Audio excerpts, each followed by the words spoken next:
Alert, alert. My new poker book, Chasing the Poker Dream, The Qualities of a Successful Poker Player, is officially out on Amazon right now. The link is in the description below. It will be the best $9.99 poker book you ever read in your entire life. Check it out. There's contributions from Ryan Fee, Cole South, Dan Coleman, John Beaupre, David Paredes, and my guest today, a man who has more wisdom, more love, more hope, more soul, more soothing harmonies in his head than anyone I've ever met in my entire life. Some people call him the businessman. Some people call him exposing the secrets to the great game of Pot Limit Omaha. Some of you guys know him from Twitch on his PLO stream. Some of you guys know him from the first podcast where he talked more strategy than anyone's ever talked in the history of my podcast. Some of you guys might know him from the 6'5" and above subforum on Reddit. Some of you guys might know him from, I don't know, maybe Twitter. I don't know where else you might know him from, man. We got my buddy JNandez87, a.k.a. Fernando Hebega, on the podcast today. Welcome back, Poppy. What's going on, buddy? Thanks for having me. That was, as usual, a Joe Ingram-like introduction. That could fill a whole podcast, I feel like. But also the stare in terms of announcing the book was quite intense. I'm convinced. Let's put it that way. I'm convinced. Listen. Okay, now you guys are going to be confused, right? Now, last time I did a video was like 12 days ago. Me and Doug Polk podcasted. I was not an official author, but now I wrote this book in 11 days. I got a couple great contributions from people, and me and Fernando are going to kind of talk about, we're going to talk about the qualities of a successful poker player, which is the main topic of my book. And then we'll talk about Fernando contributing to the book. We'll talk about his recent signing with Upswing Poker as the Pot Limit Omaha specialist. And honestly, I don't know what else we're going to talk about, guys. I'm pretty much trying to get my sleep schedule back on track here. It's been a wild past 2 weeks for myself. I've been grinding, working hard, getting this book down there, man. So Fernando, man, what's been happening with you, buddy? I see you coming back. You got you're exposing that you exposed 10 PLO secrets that we didn't want people to have. I saw it, I read it, and I'm like, man, this motherfucker's exposing shit in this little free giveaway here. What's happening with that, buddy? Yeah, I mean, a lot of things happened, obviously, like since we spoke the last time officially on the podcast. I guess like most people sort of caught up on that because you re-uploaded it, and a lot of people actually came to me because they thought like this is new, and they're like, hey, how does it come on his podcast like just like 3 days ago? And I'm like, no, this is like 2 years ago. So like a lot of things happened in between. That was actually before I ever streamed on Twitch when we talked last time here on Google Hangout, basically, or in your pod, basically. So a lot of things happened in between. I mean, man, it has been a long story, but the thing is, it's just like me trying to pursue PLO in a nutshell and trying to become the best and putting my heart and soul into it throughout the last, I guess, 2 years, as I did for the last 6 years, but it was just so much more intense. And one of the products out of this is my sign up with Upswing Poker. I had so many requests through my Twitch stream of doing something bigger that more people can afford than a one-on-one coaching, something that would help them to get on first base when it comes to PLO, or just people in general who would appreciate a sort of a professional outlook on the game and want to know more about it. But I guess like Twitch is not the best platform to share those things. It's more sort of a entertaining kind of fun place where you stream your play, but it's not like the right place to sort of discuss strategies on the deepest level. So is not this podcast. So calm down. No. Hey, listen, now that I'm an accredited author officially on Amazon, listen, JNandez, I'm a fucking author, all right? Hey, Joey, what do you do for a living, man? I got the GTO club, got my business, I got the podcast, got my content, play poker, and I'm an author. So businessman and author. Did you update your Twitter description? Let me just check.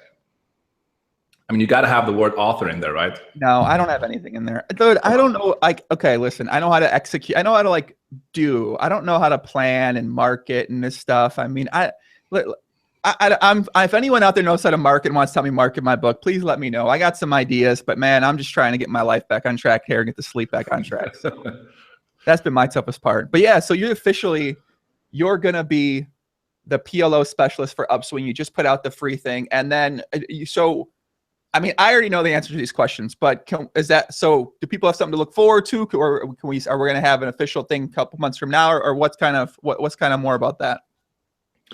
Yeah, so for the most part, like I've been working with Upswing for a pretty long time. Like people don't know that, but behind the curtains, like we've been talking a ton. Also, just to get to know the team. I think most people, they sort of relate Upswing with Dan Polk and with Ryan Fee.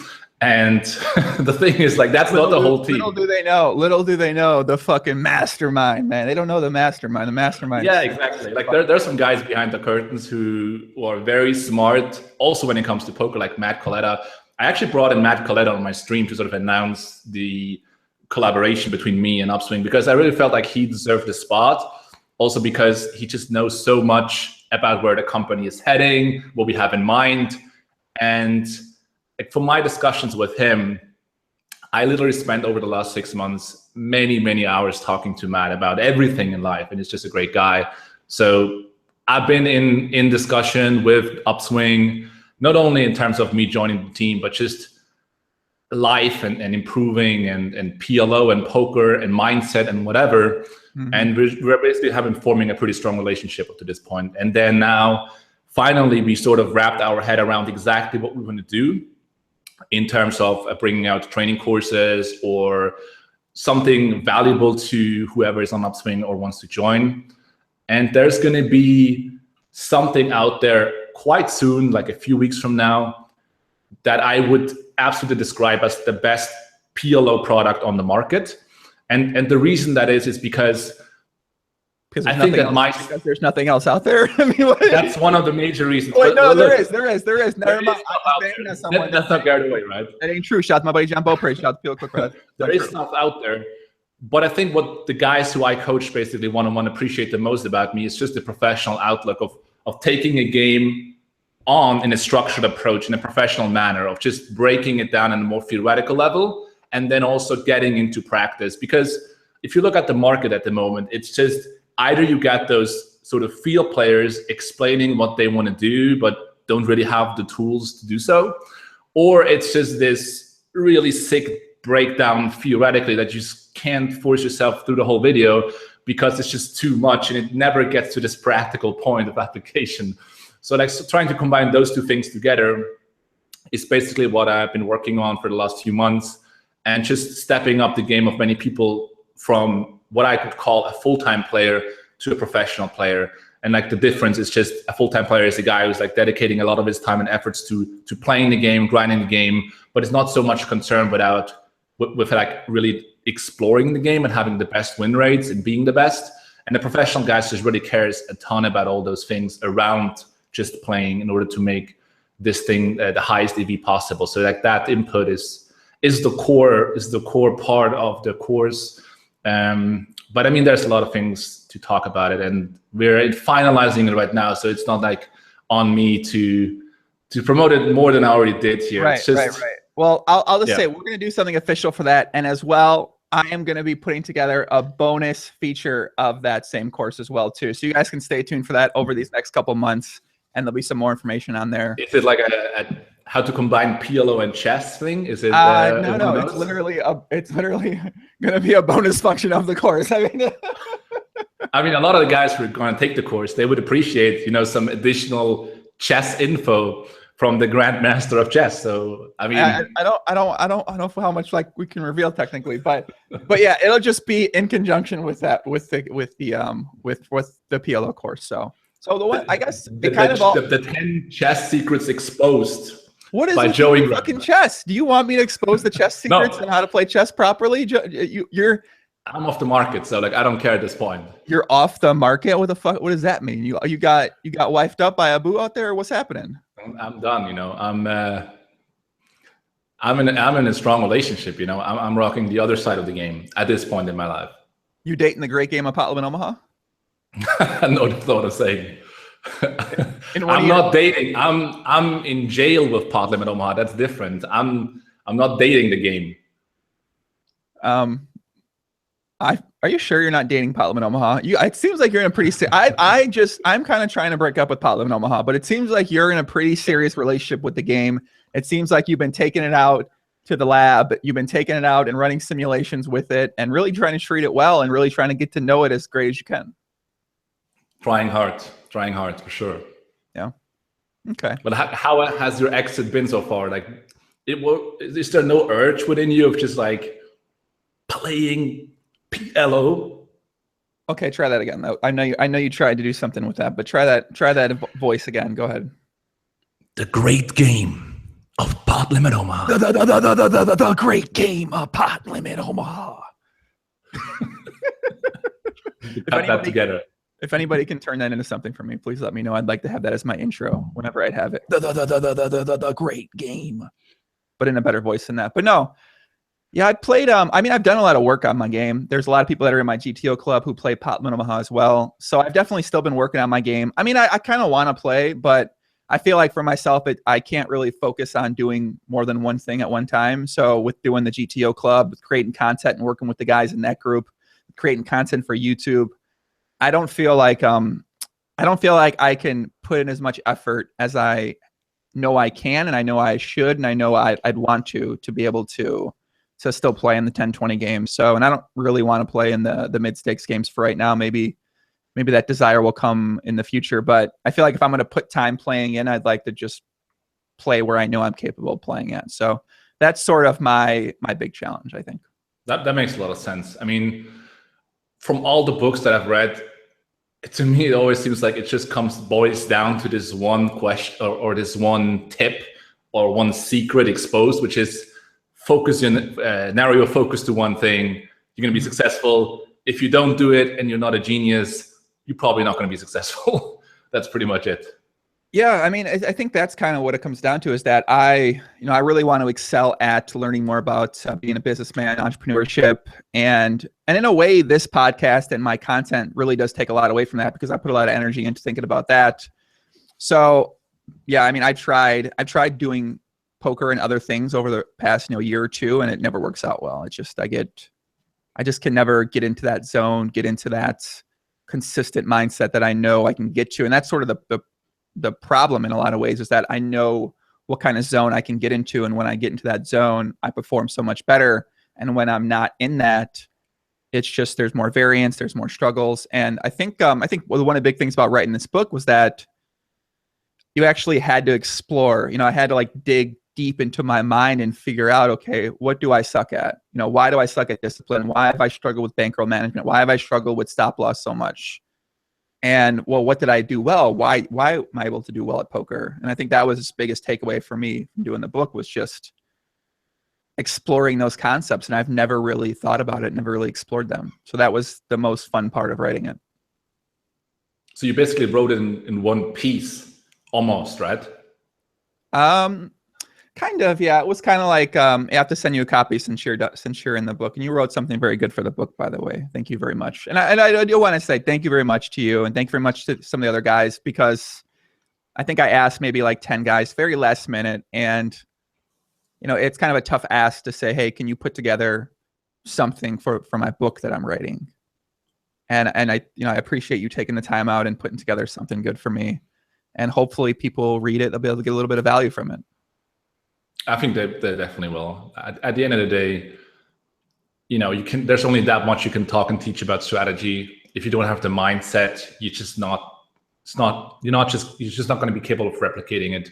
Because in poker, like a lot of what it comes down to is just like, here are the concepts, here are the things you need to do and explore. Now you do it. And if you then can't do it for a very consistent, long, deep time, then you're off. Like, you're just not going to be able to be successful. So the mind is just so important. And I guess this is the main focus of the book, right? Yeah, that's definitely the main focus of the book. I think the first maybe 8 to 12 chapters is just mindset stuff. And it's not a direct educational thing where at poker, it's like, do this, do that. It's more so to make you think about your own mindset, the way that you approach poker in terms of self-confidence, the way you approach poker from an ambition standpoint or an obsession standpoint. So the idea is to get you to think about it. Okay, this is how he approached it. This is the ups and downs. This is how he did it over the past 10 years. How do I feel about poker? Am I obsessed with poker? Do I have belief in myself? Do I want to sacrifice things in my life? Do I want to be selfish with my time and with my mindset, with my energy? And if I can't, well, there's a good likelihood these are the reasons why I'm struggling with poker. And I don't even realize I'm struggling with poker because of these things. And that was the big part of that, the first maybe 10 chapters. And then the other chapters, it dives more into more practice and more theory type of stuff, which is specific to poker, which says, hey, this is what the best players do better than small stakes players, than okay players. And that's sort of how it develops. And I tried to tell an overall sort of story along the way. I tried to put in, parts of myself in there too. But yeah, that's sort of, there's an entertainment aspect, there's an educational aspect, there's something that makes you think, and hopefully people can learn a little bit about the way they think about poker and about how to get better. I think they certainly will. I mean, when it comes to sacrificing, what I feel like most people experience that are super obsessed with poker or anything else in life is that you sort of get to sacrifice things around your focus. So poker, for example, and then in hindsight, you realize, oh, like I sacrificed that thing. And now it kind of, it creates this conflict within you because now you can't do anything about it anymore. And if you gain clarity in the moment already of, okay, I'm doing poker now super intensively, which means I'm saying no to all those other things consciously. I'm giving them up. I'm not going to reach them. I'm not going to have maybe as many friends, not going to have as many dates or as many other sorts of successes in life. I'm okay with it. If you realize it in the moment, if you're so conscious and so aware of yourself, you're gonna escape a lot of pain that I guess most people don't. They will have to go through that. I went through it. Like, I sacrificed a lot of things where I just realized in hindsight, wow, I just threw that away. And I don't necessarily regret it, but it was definitely not the least painful way of doing it, just by realizing it in hindsight, oh, this thing is gone, or like this girl is gone, or this opportunity is gone. That was the biggest takeaway from writing about those specific things, was that in the moment, because I've talked about sacrifice before. I wrote them on my blog 9 years ago. I talked about sacrificing things, but when you really spell out what you sacrifice or what you think you sacrificed, and for, I'd be curious to see what it is for yourself. I think for me, it was a lot of actual relationships. I didn't get deep into relationships with friends or with other women or with more lovers, because I knew that if I got deeper into that I would want to spend more time with that. It would just take away mental energy and mental focus. So for me, I sacrificed that. I sacrificed really consciously learning about other things in life, really trying to pursue other hobbies, trying to pursue other things. Family was certainly one big thing that I definitely did. And yeah, I don't know, it was tough to write about. It was tough to talk about, because once you really spell out and you say, hey, wow, like I've literally just played poker. Literally played poker. I've just played poker for 7-8 years straight. It's a long time. 7 to 8 years. You just eat, sleep poker. That's not like, it ain't a lie. I might have took like 5 days off in 7 years or something like that. So, I mean, for yourself, when you think about it, what do you feel like you sacrificed, or, you said throughout, and I guess that's one way to look at it. I'm trying not to look at it like that, but what would you say that you sacrificed knowingly in your own life when it comes to pursuing poker and pursuing becoming excellent or great at poker? I mean, a lot of things go into the region of socializing with people, basically. Like, socializing is certainly, let's say, if you're into socializing, it will take a long time or a lot of time of your life, because you just don't meet up people for like 10 minutes or 30 minutes. Like, if you hang out with a buddy, if you go to a bar or spend time with a friend, it's not for 30 minutes. It's going to be for a few hours. So if you do that, let's say you meet a buddy on Friday night, like, you're not going to spend 2 hours with him. You're going to like go out, you're going to drink, you're going to meet girls, you're going to be hangover the next day. There's like no escape, and it will take a lot more of your time than you might think and realize, and might also give you less. Or at least I realized it from it, like going out with people, just to bars for the heck of it, just didn't really give me what I was looking for. But there wasn't really another option. I thought so, at least. So like I skipped a lot of that stuff basically, and you could look back and think, well, maybe that was an opportunity or not, and it will always be an opportunity, but it was probably not important enough to me. But more so, I think what I sacrificed the most is just, you know, even the deep relationships. Like I was in a relationship, a romantic relationship for like a few years. That was in the beginning of my career. So basically the first year I became professional, I was already in a relationship. And then for the ongoing next 2 years, I was so obsessed with poker that basically I sacrificed on the wrong ends, which means my health was getting worse and worse. So in terms of fitness, and my relationship was on a pretty poor level because I didn't know exactly how to communicate, how to set, how to basically communicate how important this job is for me, but then at the same time spend quality time at the right moments with the important people in my life, for example, the girlfriend. So at some point I realized my life has sort of broken apart. I'm totally out of shape, and also my relationship is pretty bad. And at this point, like I think like she realized it so hard, and she basically quit on me. But in hindsight, what I feel is she realized like I wouldn't develop anymore. I was just developing in a bad direction of becoming more and more obsessive, and didn't know how to balance correctly life and social health and social stuff. So she quit, and then I realized, wow, I'm like so bad at all those other things that I sacrificed. I basically cost me too much. So then I got back into shape. I got back into socializing with more people, developing a few other strengths, just to realize a few years later, well, if you do that too much, you're going to suck at poker. So you have to be quite obsessive. The benefit though was like when I realized I was out of shape and I had so much time now because I didn't have a girlfriend, I didn't have that many friends. So I realized, wow, now I have a lot of time to get back into the gym. But the thing is, I went to the gym like 3 months straight without almost playing any poker because I could only do this one thing. I was just so exhausted after the gym. So I was like great at the gym, but I was sucking at poker. That was like a few years ago. And then along the line, you realize, wow, this is just not working out. Like you can't beat poker if you're just half-assing it basically. So went back into poker. And from that point on, I was always very careful with handling fitness in a good way. Like it's so important. And also having a few, not too many social contacts that I keep on a very high standard. And it's the same thing with the girlfriend I have right now. We're together for like 2 years. And it really just boils down to, you don't have to spend that much time with your girlfriend, but the time you do has to be super high quality. And also you have to communicate what you're looking out for in life very, very good. So just communicating, look, from here to there, I'm working. Afterwards, I have a lot of time for you, and we're going to do great things. Really be focused on the time with her, and then back into the poker zone, basically. And sort of becoming better at this dynamic is what I think will prevent people from going crazy, basically, with their obsession. Yeah, that's tough right there, man. That's really tough to just turn it off. I've been doing that. I've been focusing on that, especially when I've been spending time with people in the past couple months. And I guess I'm not necessarily playing poker. It's a little bit easier. I'm doing other things that still take up my thought process all the time, especially if you've been trying to grow something great.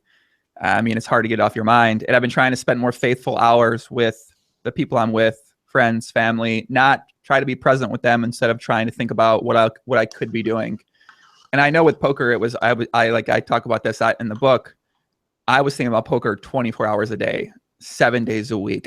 Anytime I was doing anything, I was thinking about poker in some context. Most of the time it was that I should be playing poker right now. I should be playing poker right now.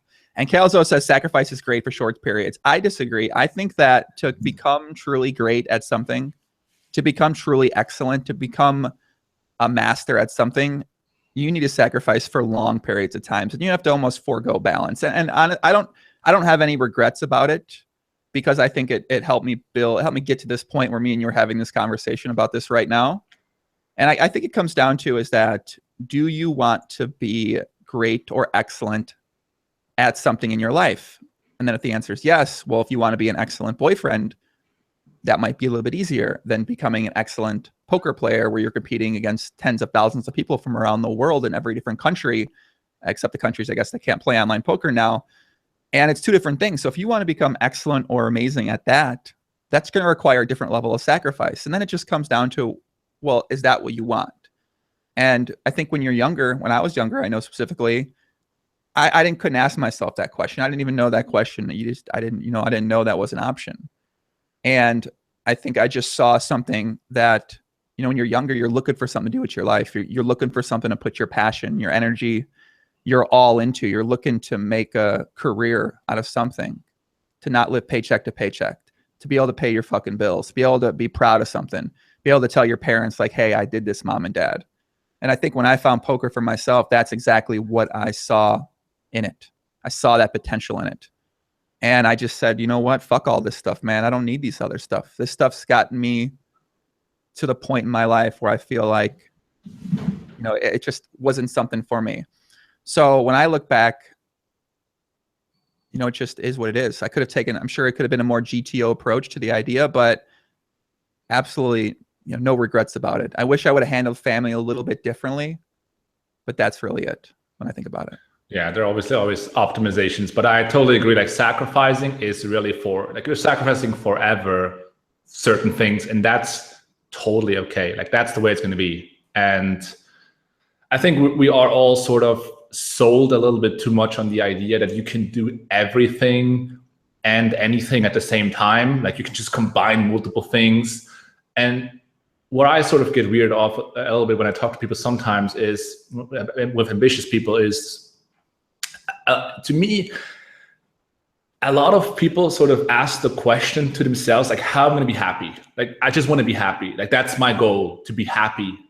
And I never had that approach for some reason, because I never felt like happy is a thing that you're just approaching. It's just more, I want to find the truth for myself. Like, how can I find the truth for myself? Like my inner truth, my destiny, so to speak.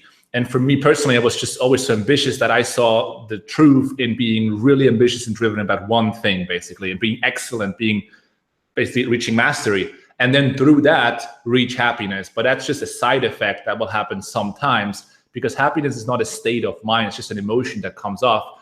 And on your path to reaching mastery, like, you're going to have a ton of frustration. And that's great, because that's a really great part of life, is to understand the contrast of frustration and then the up, and then depression and then the up. I think that makes life a lot more interesting. And just trying to figure out how to be happy itself, I think, leads you to a lot of distraction, because you see the short-term things, opportunities rising up, and you're very induced to do and try a lot of things and be like, oh, this could make me happy, or this, or this, or this.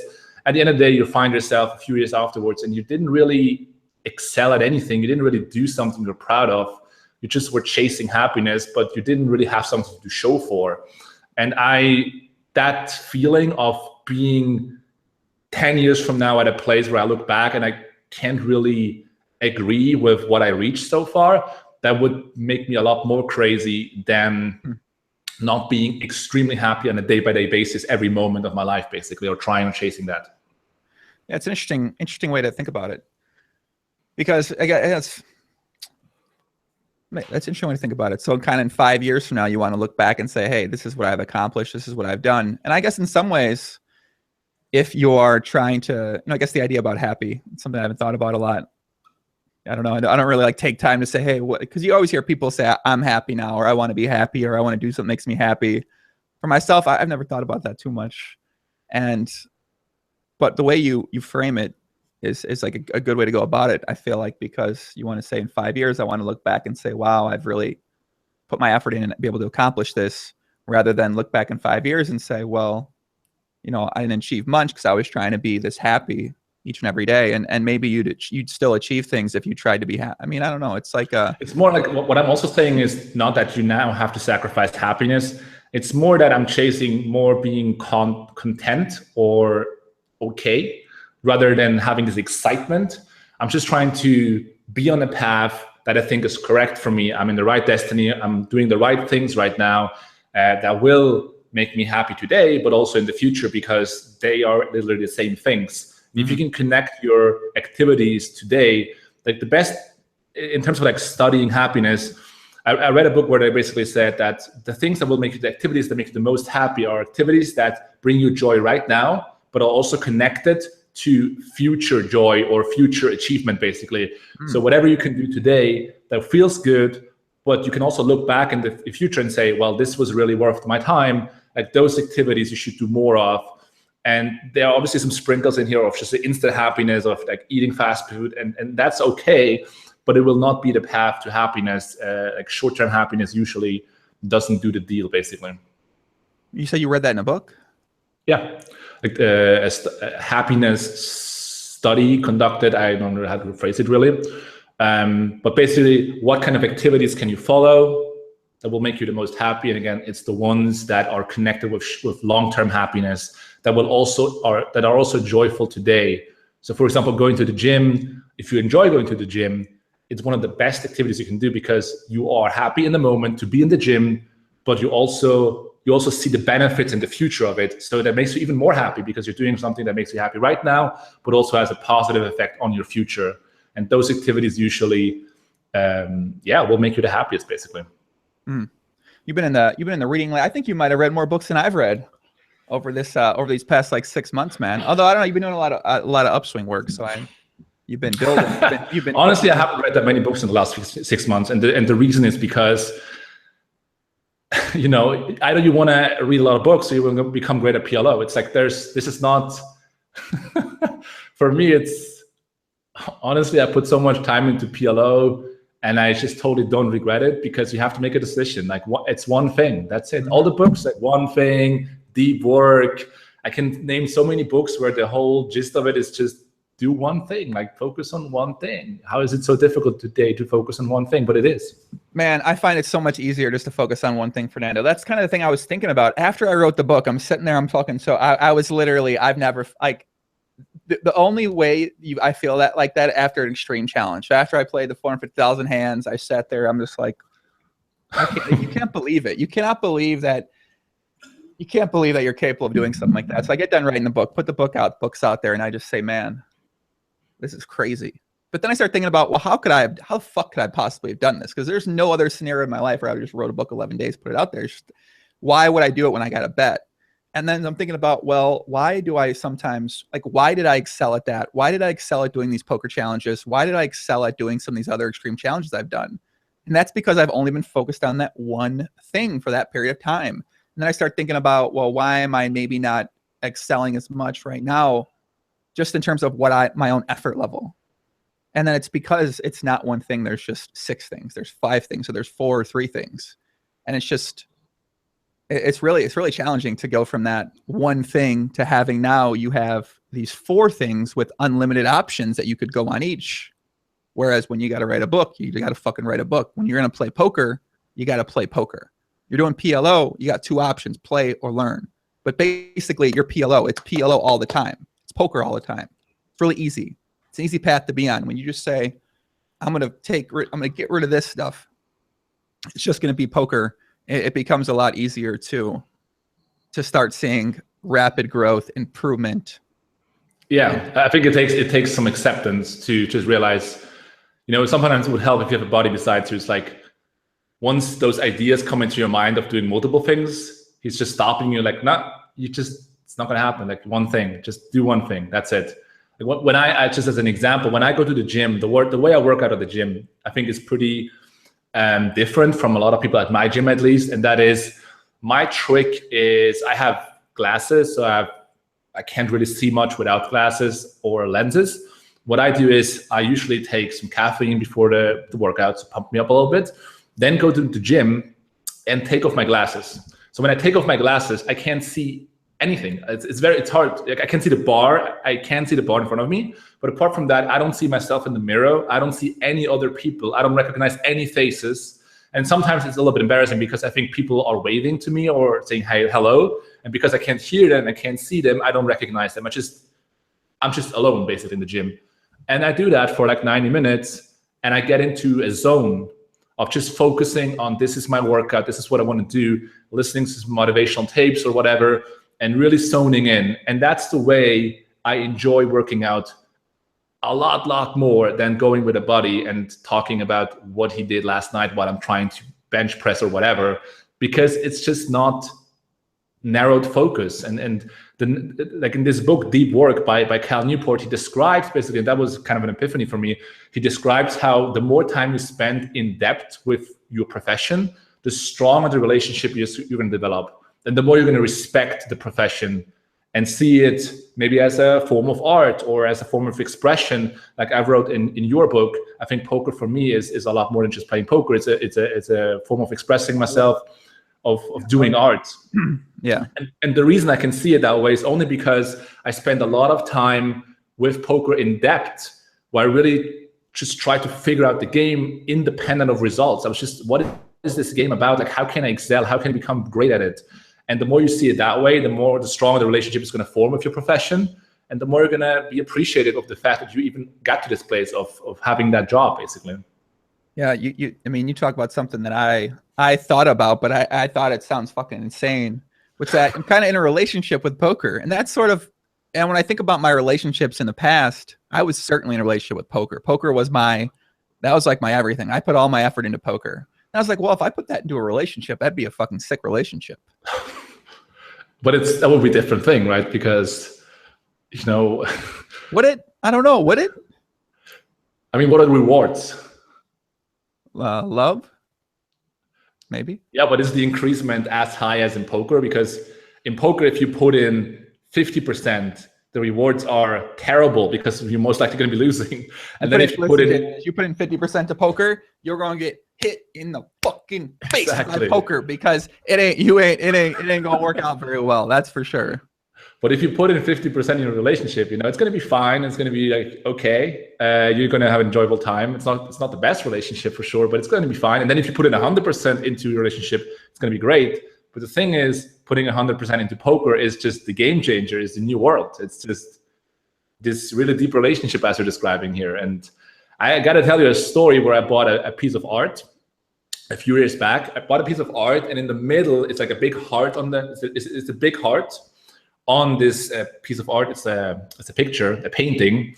And the painting is basically a big heart in the middle. And there's like two people in the middle that are sort of holding hands and kissing each other, right? And what I did, I know it's a little crazy, but what I did a few years ago is I took a card from the Bellagio, and burned it a little bit with fire, and then put it on the spot where the girl was. What are you talking about right now? Listen, I know this is crazy. You have to cut this out. But the point is, I was basically trying to create my own piece of art and individualize this piece of art by replacing the girl with the card to demonstrate how connected, how deep I'm going with poker. This is what I still have it. It's in my house. It's in my apartment. Okay, Joey's gone. Wait a second. So essentially, let me get this straight, JNandez. So okay. Let's say there's a picture, right? And there's two people. Let's say, for instance, it's me and Doug. All right, so me and Doug, let's say we are in a picture. Put a heart around us. We're in a loving relationship, right? Correct. So let me get this straight. This is what you did. You burned the motherfucking 10 of diamonds onto the girl, and now you in a relationship with a playing card. Correct. Absolutely correct. Okay. Now you get the gist of what my piece of text was in the book. This is basically what I was describing. And it's just, I don't know. The thing is, here's the thing. People are different, right? And some people are very different. And some people are more, and some people are less emotional. And the thing is, I'm very emotional. That's just like my nature. But I'm not emotional in the conventional, being touchy and getting tilted, or like other people can't really touch me that well. Like they can't really trigger my emotions that well. Let's put it that way. Challenge accepted. But the thing is, I'm very emotional about goals and achievement, basically. So goals and achievement, they can really trigger me very hard. And if you know that, wait, listen. Challenge accepted. Listen, if you know what triggers you, you can intensify that to a point where you really perform on another level. Let's put it that way. I've been studying some stuff very relevant to what you just said. So that's why when you say that, I'm ready. Believe me, I'm I mean, I'm ready. I'm ready to put these into action, baby. I'm ready. Explain. So I've been in the lab, JNandez. I've been in the lab, the chess lab, so to say, and I've been studying some touching GTO tendencies, and I'm a natural at a lot of them. But I've learned a couple things that I've been working at. I've been in the lab. I've been simulating it. Turns out they work out well. So, give us one tip, one thing. It's a lot of touching related stuff. It's basically just touching stuff. So it's kind of how you touch how you touch a woman. Okay. How you might touch your lover. You know what? Because this one girl that Is she watching? I don't know. I saw to the stalker. I mean, who the fuck knows? Maybe. But she said, she's like, man, you touch me so well. So I started thinking about that. You know, shout to me. So then I started studying more about the art of touching, what turns a woman on. What? Come on, man. Why do we gotta talk about this during this podcast? We do have to. So how do you study chess? Is what I wonder. There's a lot of great material out there, and a lot of it comes down to there's different aspects, right? There's a sexual aspect, which been learning some good stuff lately. There's a touching aspect, which is more of a foreplay aspect. When you're cuddling, you're sitting there, your guys are together, you're walking. There's different ways to touch a woman, whether it's on the hand, on the forearm, on the shoulder, on the head, the back of the head, the front of the head, the cheek, potentially the lips, potentially the neck. There's all these sort of little subtle things you can do to please your partner, to arouse your partner, to get whatever your desired result is. I mean, for me, I want to make that person feel like they're the most important person in the world to me at that time. That's always my goal. Whenever I'm with a woman, I want to make her feel like she's the most important person to me. When she leaves my place after chess, I want her to say, man, praise the motherfucking Lord Jesus Christ, hands up in the air, waving, praising motherfucking God from the experience she just felt, Fernando. That's my goal when I get out there in the field to play a competitive game of chess. I'm trying to bring my A game to the table. And there's just different elements of that. And then when you add the different elements together, when you stack them, you got this. It's like a game of Pot Limit Omaha. You're playing a one-on-one game. And that's for what it is to me. I sort of feel like there's a second book coming. Let's put it that way. No, there's not a second book. There's not a second book? I'm not. There's not a second. I mean, I might write a second book. I don't know. I don't want to write about. I don't want to. If I wrote about just my chess experiences over the years, I don't know. I'm gonna try to read the chat. I know it's sort of minus people, so look. You know, kind of a segue, but anyway, what I'm sort of wondering is, thank you. You're talking about sort of getting rid of playing poker for the most part, but then there's the GTO club. So like what I'm asking myself is, what are your main challenges when it comes to, or daily activities and challenges when it comes to the GTO club and your involvement in it, basically? So what are the main challenges? I think the main challenges are working with people. Right now we got 17 guys in the group. And my main goal with people in the GTO club is to try to get people wanting to be better than whatever it is that they're at. So if they're whatever it is, whether it's diet, fitness, poker, mindset, friendship, whatever, like, because everyone has different things they focus on. Their job, the way they put effort into their job, the way they put effort into poker. So my goal is I want to try to keep making people motivated, excited, interested in leveling up just on a consistent basis, sort of thing. And my biggest challenge is that there is no graph for a person. Poker, you see your graph, you see your improvement. You're able to look at your stats. You're able to look at how you're playing hands. And for me, the biggest thing with working with people is that there's no graph for a person. You don't know if someone's really improving in a certain area because you have to go off what they say to you, what they write, what they talk to other people in the group about. So that's been my biggest challenge, is that certain people are going to reach kind of like a contentment stage at different things they're doing. For instance, you know, now it's been what, almost 5 months, five and a half months now. So certain guys in the group set out diet and fitness goals, and now they've got to those diet and fitness goals. They've established a better routine. They've lost some weight, or they put on some muscle, or they're just living a little bit healthier. But then what? Then they get to that contentment point, and then it slips.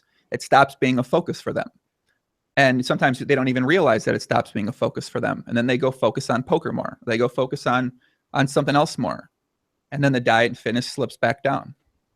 And then you have to try to keep those guys in line, keep different people in line. Certain people are better at certain things.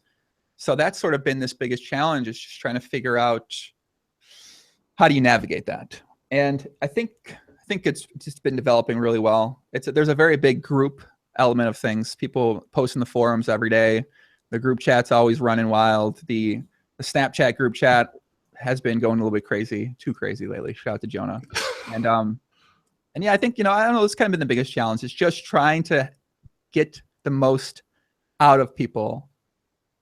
And how do you do that for all the different personalities? Yeah, that's the thing. Like, how do you do that? I don't mean it like on a one-on-one. I'm not saying like, talk about XYZ person and how you do that, but do you talk to them? Do you write to them? Or you in one-on-one contact with them? Like, how do you get to the yeah, it's everything, man. There's a lot of one-on-one contact. There's group stuff as well, where other people communicate with each other and they understand where everyone else is at in terms of what they're working at. So they bring each other up. There's the group chat. There's the forums. People kind of post what they're doing in terms of whether they want to be held accountable for it, or whether that's the main thing that they're specializing on. And then it's sort of on me and on them too. They got to put the effort in as well, but it's on me to make sure that they're staying on that track. They don't just slip off. So if their thing's poker and then I play poker for a week, well, then I say, what's happening? What's going on? Yeah, that's my role is that. And then if they want to get better at something, whether it's poker related or mindset related, we have a discussion about it. There's no real set time length for the discussions, but we'll talk about it. They try to work at it. And these are guys who are a little bit more ahead, right? They're not guys who you got to fucking spend 10 hours with them to get something. These are guys that are motivated to get better. These are guys that understand, and they're putting effort in too. So it's a little bit easier to help them out than it might be a normal person who it might take, fucking 3 months for them to just get better at one thing. I think this crash and burn effect is pretty frequent to a lot of ambitious people. You sort of set yourself to a goal and you enjoy the rush of getting there, of feeling accomplished, of feeling like you're really moving the pieces into the right direction. But then in order to get from 80% to 100%, it takes so much to move additional pieces that most people would sort of slip and focus on something else where they can improve super quickly and feel the same rush again. This is sort of the crash and burn effect of, if the goal isn't about perfection, you're gonna slip quite easily. So like for fitness, for example, if your goal is to be fit, what happens if you're fit? Like, what is the goal now? Because staying fit is a pretty boring goal. It's like, I'm working out quite often to stay the same. Like, nobody wants to do that, basically. That's just not motivating. But in order to go from a good fitness level to a great fitness level, you need to, again, just sacrifice everything to even get there. So it's really hard to not have this crash and burn effect. I had a lot of the times, specifically when I was trying to combine too many things at one time, of just like reaching success here, reaching success there, crashing it down, feeling devastated, getting back, crashing down. It's just crash and burn, back and forth. It's almost like subconsciously I appreciate this process more than the goal itself, which is sort of self-destructive. But I think it happens quite often because it just feels so great to accomplish something quick. That's it, really. That's kind of what I've been studying. I've been reading a ton of different stuff about all these ideas with coaching or leading or working with people, or sort of my own self. And what you bring up that's a great way to put it, is that you enjoy the process to getting to a goal. But when you get to the goal, it's like it comes crashing back down. And that's something that's always been big with me, was that, especially with poker, I'd set this big goal, I'd get there, and then I would be like, now what? How do you stay up there? The climb is so much more enjoyable than the balancing act when you get to that point. But I think that's the big thing, is that you sort of reframe it to the point where you reach certain steps, but you're always trying to get better and trying to make small improvements throughout the week or throughout the month or throughout whatever. And I guess that kind of comes down to framing it, where if your goal is okay fitness, well, then once you hit okay fitness, you're probably going to struggle. But if your goal is just keep getting better and see how good I can get, well, that might be a different story.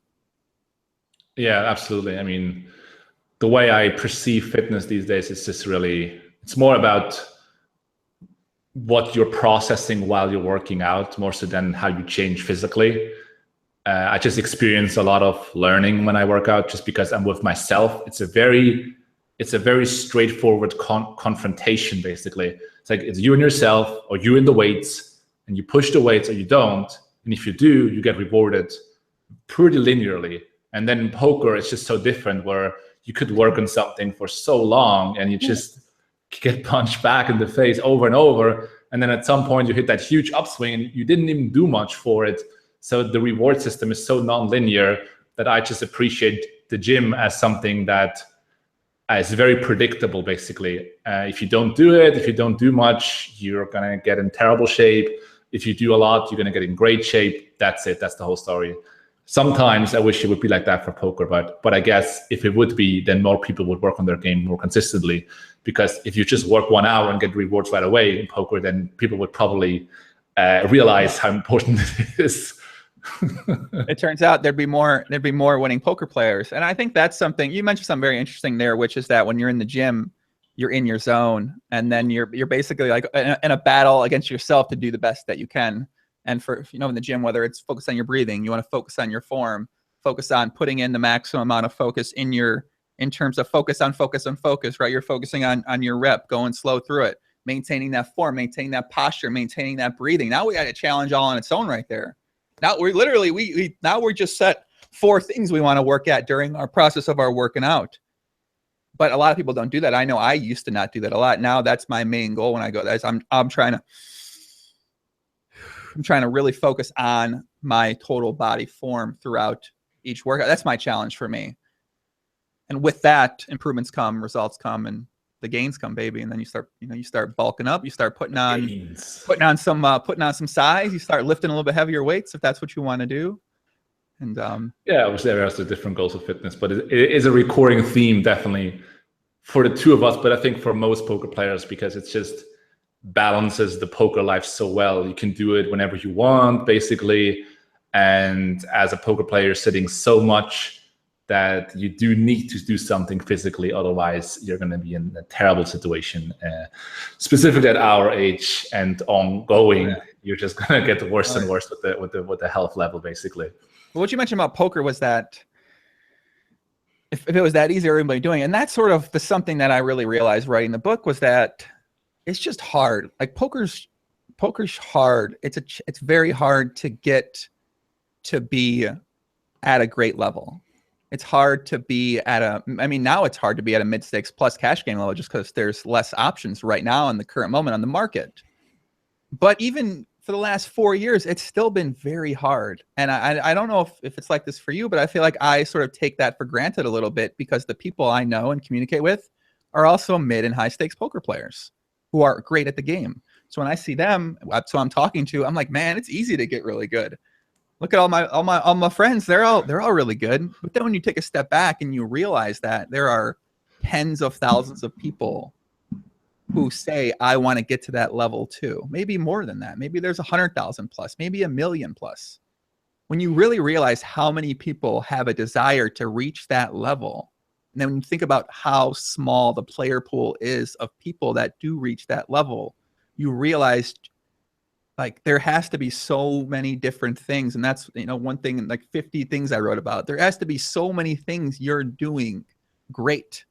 And if you're not doing a couple of those great, there's a good chance you're not going to ever reach that level, because there are people, when there's so many thousands of people playing, there's going to be a certain number of people who do those things great. And that's their main focus. And that's what you're competing against to get to that point. So if you don't have these things, you don't have 10 of these things, I mean, it might be impossible. It might be impossible for you to ever get to that point, whether it's 10 strategy adjustments, 10 strong mindset, whether it's if you don't have 10 of these qualities, like it's tough. Yeah, it's tough. I agree. The thing is, it happened to me so often in my career where I just feel like I don't even know if I know anything about this game, where I was just, you're in a downswing, or you're playing like some terrible sessions, and you just look back and you're like, I don't even know if I worked ever on this game. I'm just terrible. It just happens so often, which is weird, because you put in those years and then suddenly you're like, I don't even know what I'm doing. And it didn't happen for me like now for a while, I would say. And the thing is, looking back, like probably a year ago from now, for me personally, my process as a PLO player, a lot of things started clicking basically, where I just like realized, oh yeah, this is what you got to do. This is the way you want to work. This is the way you want to approach it. A lot of things are like clicking and clicking. But then looking back at it, I'm like, yeah, it took me 10 years. So it starts to really click in. And I'm not saying it takes 10 years for everyone, because I wouldn't like consider myself even a very talented poker player or very intelligent when it comes to the skills of poker, specifically like the math skills and whatnot. But the thing is, it took me 10 years. Like, it's a lot of time. It's a very long time. And I don't think it can take you, 1 year probably. I mean, some guys are very gifted. But the thing is, some people, they look at me and they're like, wow, you reached like all this success. But the thing is, yeah, no wonder I put in 10 years of my life into this thing. Right. So at some point it got to click, otherwise it's just terrible. So it's definitely not an easy industry to be in. But at the same time, I think the guys who are on top, they just need that. They need the competitiveness in order to stay interested in actually, being at this point. I mean, to be fair, you've been having success for a long time now. I mean, at PLO, you've been playing in some of the, some of the hardest games for, I mean, I don't know, man, fucking 5, 6, 7 years now at this point in time. So, I did, but the thing is, years, but at the same time, I think that's kind of maybe the way we think, is that we always think we're going to get better. And 2 years from now, we're going to say, man, I can't believe it took me 12 years to get this good. When in reality, after 5 years, you were probably fucking awesome. And then you had 5 more years. It's always relative. Absolutely. I was always profitable. I always had success at the end of the year throughout the last 10 years. But the thing is, your own standards are just so different than what people would expect. Maybe they look at you and they're like, oh, you're successful. But the thing is, within you just feel like this is nothing. I don't even know what I'm doing. I need to step up this game every single time. And I think probably this is maybe what it takes to have the motivation to continuously work, to feel like this is not it. You have, like, there's more behind it. You can reach a higher level. And if you wouldn't feel that, then there would be no need to actually go about it and trying to figure out more. Yeah, that feeling you mentioned is terrible, man. When you get done with a session, and the thing is, at PLO, you lose your 4 big all-ins. Let's say you're down 4 buy-ins, 3 buy-ins for the session. You're sitting there, you play 5 hours, you're on the phone with your girl. You're like, man, I mean, like, I got to get a job. Like, I got to quit. I got to get out of poker. I don't think I can win anymore. She's like, what are you talking about, man? You've been winning money for the past 8 years, 9 years. What are you talking about right now? And it's like, no, I don't know. And I don't know. I'm like, but really what happened is that you played well, you ran bad in your 3, 4 big all-ins, and that decided your session. And now you're so blinded by the fact that you lost this money rather than you got your money in good in these situations and lost. And now you're questioning your whole entire existence. And I feel like, I mean, listen, if it can happen to me and you, imagine what's going on with some of these other guys who actually don't fucking know what they're doing. So then they play and they say, man, what is happening here? How did I win 10 buy-ins the other day? And so we have a better idea of how to think about it. I feel like I get over it pretty fast. I don't know. I'm sure you get over it pretty quickly too. The next morning, I'm just fresh. Yeah, but I forget that moment. It's not even in your mind, right? It's not even in your mind. Yeah, but just that moment, like right afterwards, I just feel. So the way I handled it is basically, I quit the session. Like recently, I lost 7 buy-ins in 1 hour on Zoom 500, and I'm like, I'm terrible. I'm the worst. Yeah.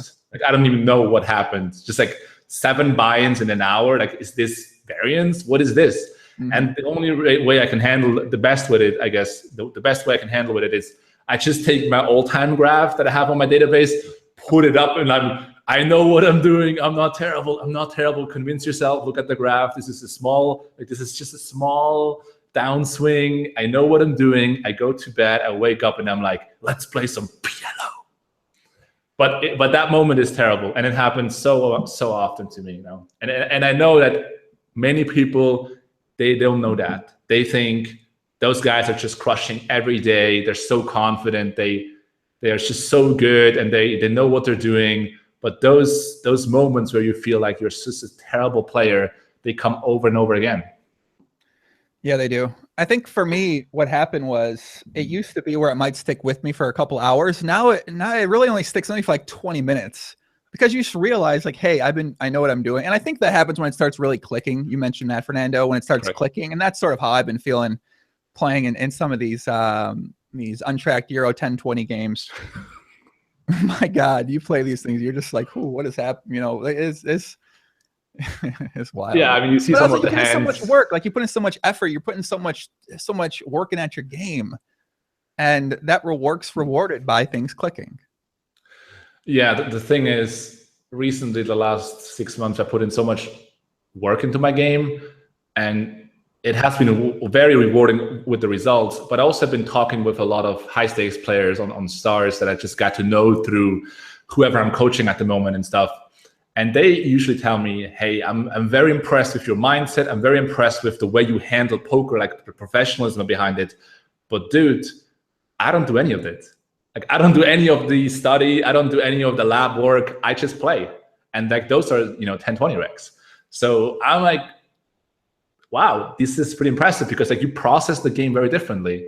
I couldn't do it. Like, I have to learn it differently. But at the end of the day, I do believe that after enough work in the lab, there's no chance those guys can anymore win against me. Because if I just put in so much more work into the game, at some point it will overcome whatever experience they have.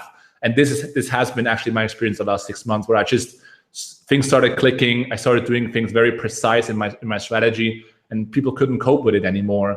Even the very strong players that though were pretty intuitive with their approach, basically. This is my biggest realization for the last 6 months, basically. Well, I know some of the players you're talking about right now. And if you guys are wondering who the players are, look for the guys that are from Northern Europe. Those are going to be some of the.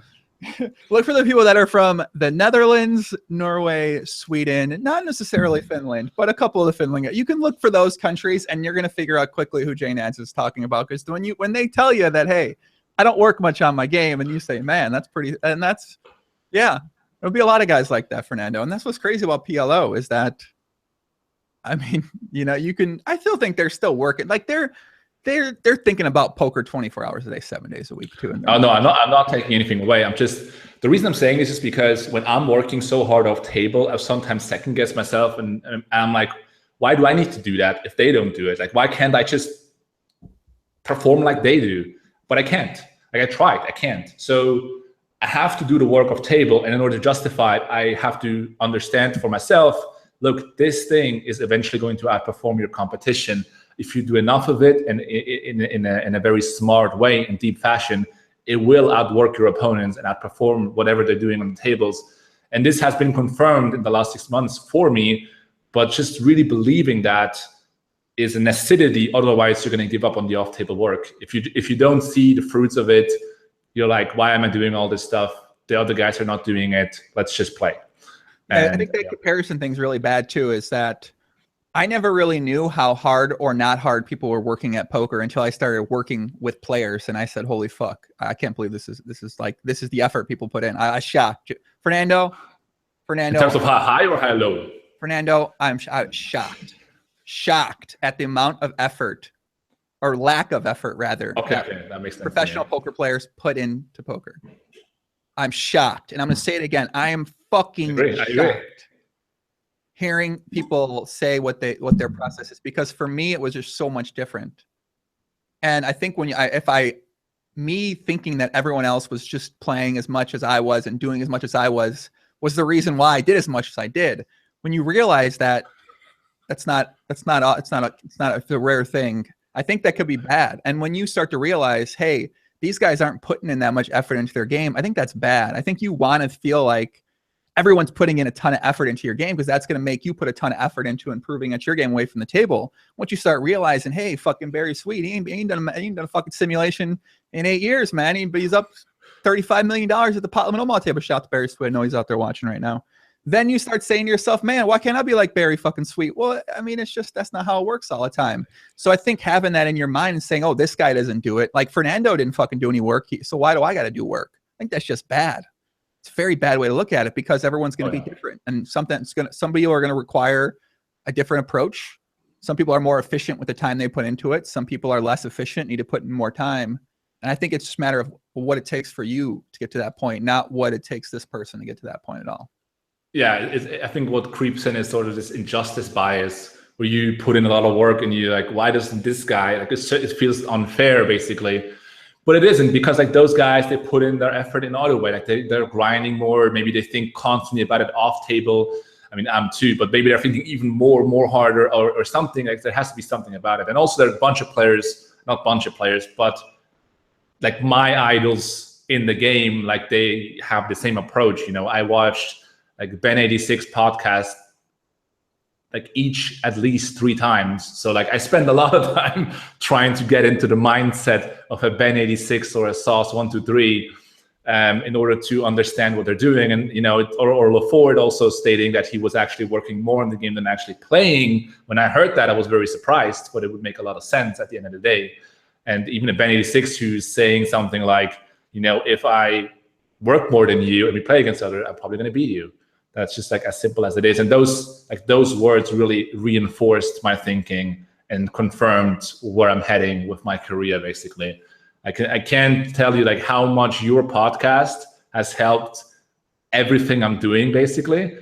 It's just, you know, you mention it on the stream, like, oh, this is too much strategy. And the thing is, people sometimes think you're trolling, but I'm re-listening those things 10 times. Like, I actually have a list of wisdom on my other computer from your podcast, and like my favorite cuts, I have them bookmarked, so I can like re-listen to what Sauce has to say about mixed strategy. Both parts have to be equal in order to, in EV, to be a mixed strategy. Like I have that stuff saved up so I can re-listen and start learning from the best, basically. So there's a lot of wisdom in this podcast, and it's no accident that I have actually watched every single podcast you ever done and every single stream you ever done. It's true, every single one. Bang, bang. And I thought about actually putting together, and someone has to do it. I don't know if I have the time, but I need to just do it. The top 10 moments, like my personal top 10 moments of Joe Ingram's podcast. I already have a few things in mind to put in there. Yeah, I don't. That, by the way, that's pretty. I mean, it's crazy. It's crazy to think about, because there's been a lot of stuff out there, but I think you have 350 videos or something. So definitely a lot. Here are like a few selections of my favorite moments. I don't have all in mind. Okay. What you got, brother? Let's hear it. Number 1, it's not ranked from top to bottom, just memorable moments. Memorable, the semi-beef between Lex Veldhuis and Antonio Esfandiari. That was a pretty good moment, right? Like getting both sides. JNandez, breathe into your stomach, right? Breathe deep. And now say that again. No. I can't. I'm not a voice actor. I'm not going to do a Jungleman impression. You got to practice. You fail. JNandez, you got to fail to get to the voice actor. Okay. You got JNandez and Fernando. So you got to breathe it into deep and then try to say it. Let me give you the new voice with another great moment of your podcast. Okay.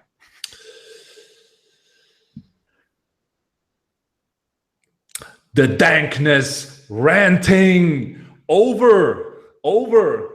Wait, dankness ranting over the Burning Man festival. That was just golden. Like his rant was just the best ever. These guys are going to the fucking desert, man. They're doing LSD. They're coming back. I mean, what the fuck are these fucking people doing, Joey? I don't fucking get what they're doing. Why can't they socialize in real life? I really like this one. Also, I definitely appreciate a lot the Mason Malmuth, is this enough line? That was a great line on your part. A great line. Just immediately at the end, is this enough? Are we done? Is this enough? All right, then he walks away. That was really good. What else could I think of? I mean, there were some awesome moments. Of course, that was a long time ago. No shots fired, but your confusion whether Europe is a country or is not, that was also pretty golden. Like, listen, I'm not a geography professional at the time. I know. You're living in the US.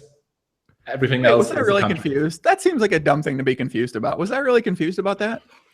Well, a few podcasts later, you actually, we saw some improvements. You were actually putting in some time in the lab, we saw, and you realized, Sweden and Norway and like those things. Yeah, that's true. That's true. Yeah. They're not the same, although people are very similar, I guess. Maybe. Apart from that, what is your favorite moment? One of your favorite moments of your podcast? I don't know, man. Like there's so many. You're bringing up all these moments and they instantly come back to me. But when I think about it in my mind, like what's my favorite moment? I think Bill Perkins talking about fear, because I think Bill Perkins' first podcast was one of the big reasons why I did the GTO club. So I think the Bill Perkins' first podcast, when he talked about fear, integrity with yourself, integrity with other people, I think that podcast for me was one of the best moments, because I learned so much from just being present during that podcast and taking in what he's saying, right? Like writing things down. It's like, that was the best podcast I've ever listened to. Yeah, and that was great. I mean, I saw you learning on the spot there. Yeah, I'm like learning as I'm like listening. I'm like, okay. I'm like learning while I'm doing it. I'm like, this is fucking amazing. So also, of course, like I'm obviously mentioning the sort of more funny, trolly type of moments. Of course, your podcast with Star's Rack Problems, where you're just like constantly berating and trying to tell him to man up, basically. That's pretty cool, dude. Yeah, that was. There's a reason why I didn't release that one. It's kind of like, it doesn't make anybody look. Well, you released it recently, right? Yeah, I released it. Uploaded it when I put yours back out. Yeah. Yeah, so that's when I saw it one more time. That was pretty special. And there were a lot of great moments. I mean, anything that happened during the JNandez, there was a lot of podcasting. That was a pretty long time that you podcasted there. That was epic. That Yarny PLO challenge. That's kind of the thing is, but there really has been so many. And by the way, I'm nominated for the American Poker Award for Best Podcast. If I don't win this award, I'm never going to the Poker Awards again, because it's against Danny Grano, who's got 6 episodes, and then 2+2 PokerCast, which I love. Those are my fucking guys, and Poker News Podcast, which I love too. Those are my guys as well. But I looked at my 2016. I have the sickest 2016 hit list of poker podcast, covered on all the most relevant topics at the time in the history. I mean, it's crazy looking back at the list. I'm going to put an infographic up. Jonah, you better be finishing that fucking infographic, Poppy. But the list. I never heard about the other podcast apart from 2+2. So it's pretty clear who got to win. Otherwise, it's going to be kind of rigged. That's what I'm saying, man. Bill Perkins twice. Viffer on there once. Phil Galfond on there. The Jacqueline Moscow during that whole sexual thing. Olivier Bousquet after the MMA fight. Fedor Holz drunk in the Bahamas. Hollywood Haxton. Doug Polk on there 4 or 5 times, which his episodes are always great. Fedor on there after he won $10 million at the fucking Lal Shakerchi, a billionaire podcast live. You need to win. It's very obvious.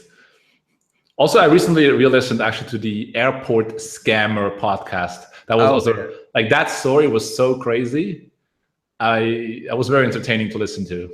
Of course, also very sad in some way and fashion, but very sad pod. That was the Airport Scammer guy. Yeah, that guy was my audio got used on like on an article about that situation.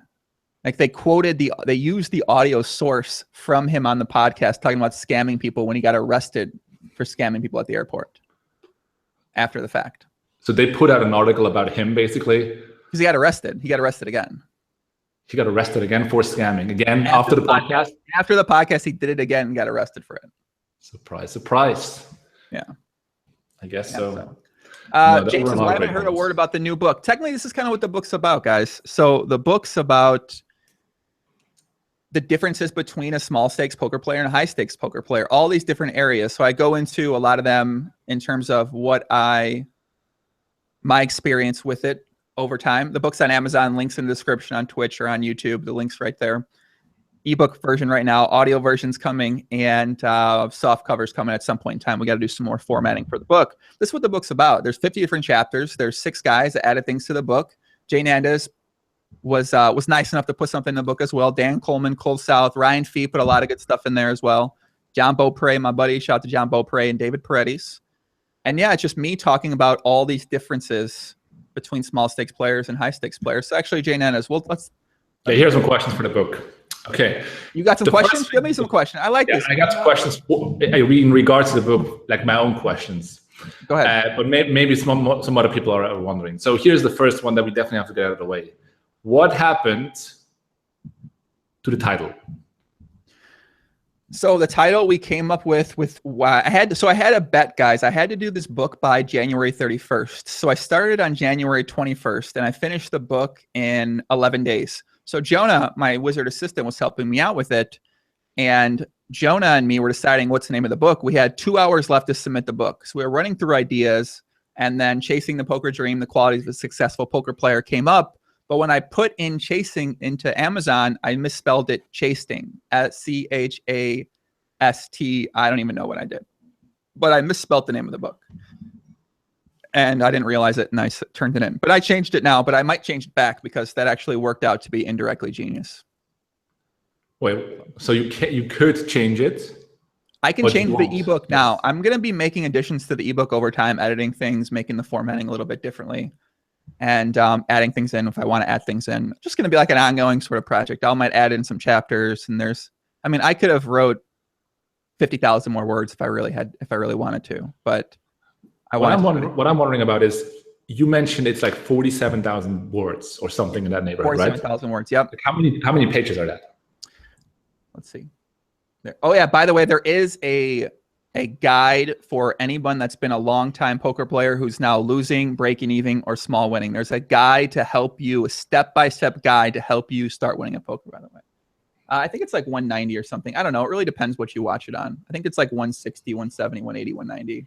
Depends what size font you have and all that kind of stuff too.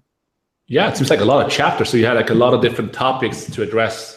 15 chapters, is that? Like 50, yeah. Yeah. So here's 50? Some of the chapters. I mean, you can see all these chapters on the thing. So there's the mindset stuff and obsession, ambition, work ethic, self-confidence, self-belief, my 600,000 hand month my 600,000 hands in a month prop bet, sacrifice, selfishness, long-term oriented, having poker goals and a vision, risk tolerance, fearlessness, being able to emotionally disconnect from the real world value of money, emotional control / tilt control, dealing with failures, dealing with downswings, patience, contentment, complacency, poker questions to ask yourself before a session or in a session, which is a really good stuff, pattern recognition, which I go really deep into, range analysis, which is one of the biggest differences between small stakes and high stakes players, less room for error, fighting for every single pot, GTO guide to cash games for Upswing Poker, which I have on my website, note-taking, aggression. I mean, there's a lot of stuff. Beating up on fun players, creative strategies, open mind. I mean, there's a lot. There's a lot of things in there, right? I'm just reading through the outline. Here's an interesting one. Being able to emotionally disconnect from the real world value of the money you're playing with. Like, how does that work? What do you mean? Like, why is it important, or how does it work? How do you do it? Because I very frequently get some messages on Facebook, for example, of people who still deal with tilt issues, mainly because the money they're losing means so much in actual life. Yeah, you know what? I think on that's one of those ones that it's something that really can't be taught. I feel like you can't necessarily teach that to somebody, because that's what everyone deals with differently. For me, I never looked at it as money. I looked at it as score. So for myself, when I'm playing poker, I'm not saying, hey, I'm swinging $15,000 every day, which, you know, that's what's been happening for a long time now. It's more so I'm trying to accumulate the highest score that I can, and I'm not going to think, it's something that you're not going to be at high stakes for a long time. And if you can't get past that point, I think that's what holds the smartest people back, is that they cannot deal with losing $20,000, $30,000 in a day, $10,000, $5,000. And for me, I'm just not sure how. Naturally, I just never thought that way. It was never about the money to me. And I think one of the big thing is that I always felt like I can make money no matter what, playing poker or anything. I mean, anything in life. It's so fucking easy to make money if you really want to make money. So I think that's my big thing, is I always knew and had the belief in myself that I could drop down and make anything back no matter how much I lost. So I think mastering those first 9, 10 mindset qualities all help out all of these other ones too. Yeah, it's very interesting, because whenever I would lose a substantial amount of money because I was shotting higher stakes, the beating sort of felt more terrible, just because of losing more so than losing the money. It's just, I tried to beat those better players and they punched me in the face, and it's an emotional, like the emotional reaction is not related that much to the money for myself. It's more like I'm not good enough for those guys. They beat me up, and that feels bad because you're losing. You're playing a worse strategy potentially, more so than the money. But do you also feel that being that long in poker, it has a big influence on the way you actually handle money in real life? So like your consumption or your viewpoint on money? Yeah, for sure. I mean, it's fucked up for sure. It's awful. The way that I view, and that's one of my biggest leaks is in the book, but I have my three biggest things that I'm worst at, which are by far bankroll management and stop loss, by far. And that's because I started, like, that was born and right away, straight away in the first year of online poker, that was born, and that's something that stuck with me for 10 years. And then the discipline that sort of comes from that is something that, and I think about discipline, if you're disciplined 99% of the time, but 1% of the time you lose your fucking mind, are you disciplined? And to me, that's sort of how it was. And those three things tie together. And those three things, I didn't even realize those were my, in this book, out of all these things, those are the three things I haven't either been great or feel like I mastered, is those three qualities. And stop loss, I have no stop loss. I've never had a stop loss. No stop loss. That's how I've lost 50 buy-ins. It's how I've made back 30 buy-ins in a session numerous times. It's how I've made back 20 buy-ins in a session over 1,000 times. That's how that's happened. It's because I have no stop loss. I view it as I'm going to get back to even no matter what. Sounds like a good t-shirt idea. I have no stop loss. GTO's way of life. But then they all feed together in a lot of ways. Here's my question. The reason I'm asking this is, let's say you are in a supermarket and then there is this product. It's like, whatever, a protein shake. And you see the price, and the price is like $6. And you know intuitively, like, or intellectually, you know, like, this is overpriced, right? But $6. So what is your thought process? Is it, I'm not going to buy it? JNandez, I buy anything I want. It doesn't matter. Okay, I understand. I walk up in an aisle, I'll get anything I want. I don't really think about it at all. I think that's how most poker players sort of handle it. And I do too, by the way, but it's interesting because most people who work for a different job or make money differently, like, they highly sort of weigh value and gain a lot more sensitive when it comes to money. It's like, oh yeah, I really like this drink, but it's like $6. It's like, I would pay like $4, but I'm not going to buy it for $6. And now they sacrifice. And I think most poker players are just like, it's like $2. I don't care. I want this. I'm going to buy it. Yeah, well, I think it's because you perceive the money, especially if you're making a lot of money. If you make $10,000 in an hour, it's very hard to say, why am I going to put my energy into even thinking about this when I can put my energy into playing poker? Right? So if I'm going to put energy into anything, I want to save it for poker. So when it comes to this sort of decision, that's $2 when I'm making $10,000 in an hour sometimes. Well, I don't even think it's bad. Honestly, I don't think it's a bad thing to do. If you don't have any money to spend, well, then it's probably bad to go upon it that way. But at the same time, it also builds really bad habits, because it starts with 4 to 6, and then it goes up to 100 to 1,000, and then it starts going up to when you're renting a place out and you're fucking crazy like me, and you say, hey, I'm going to pay $6,000 a month for rent in this country, when you don't necessarily realize how crazy that might be because you're so used to this whole poker money. And I think for me, it built that bad habit, compounded. And it's something now that I've really been working at fixing. And I think having this, sort of GTO club where people are paying you a monthly fee for it, but it's absolutely nowhere near, I could make more in one poker session than I could in a month with what I'm doing now. So it sort of forces you in some ways to look at it differently, because you realize just like, it's not easy come, easy go sort of thing. And I think when it's easy come, easy go for you, it's really easy to say easy come, easy go for everything else in your life too. And that's exactly what I've done with my life, is it's all been easy come, easy go, because it's just ingrained. That's how poker is. It definitely takes over. I can very much relate to that. How do you actually release a book in hardcover? Like, isn't that so much more difficult than just releasing it as an ebook? No, man, they make it so, JNandez, they make it so easy now, man. With Amazon, all you do is you submit the copy and that's it. They do it for you. It's crazy. I didn't know any of this existed like 2 weeks ago, but it's super simple to do all this stuff now. If you wanted to write a book, you could write a book too. I think you will write a book, actually. I will bet. I barely speak English, so it's kind of hard. I could hire a ghostwriter though. Yeah, I don't know about the ghostwriter, because I feel like for me, I write so much differently than I talk.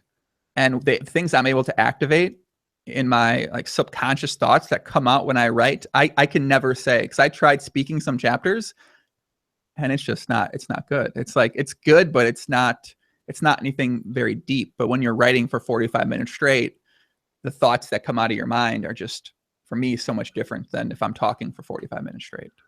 I mean, what was the strategy? You had like all that pressure in terms of time. You need like 40,000 words. Were you just putting out an outline or just giving it a go? Or like, no outline. I'm not once again, a bad poker habit, no planning. I never planned any of my prep bets I did. When I played the 450,000 hand month of PLO, I had no idea if I could do it. I just knew that I was going to do it. I had no idea how. I just knew I'd get to 450,000 hands. And I think I took like a week off in between there. I fell in love with this girl. Yeah, that was for a while. So, and that was I just wasn't thinking about it. I'm like, oh, I can make it back. And so for this, I had a general outline of topics, just like 50 things written down. And then I would just look at the list, whatever I connected with most at the time, I just start writing with. So the third thing I wrote about was complaining, because so many fucking people love complaining on social media to their friend Steve. Oh my God, I run so bad, Fernando. This mother, if I got it in with 80%, this guy keeps winning. I lost fucking $4 billion. This mother, they love complaining about how hard poker is, about how much they hate poker, about all this fucking stuff related to the game. And then complaining breeds this negativity in their mind. And then they go into the session negative. They go into their life negative and complaining about things.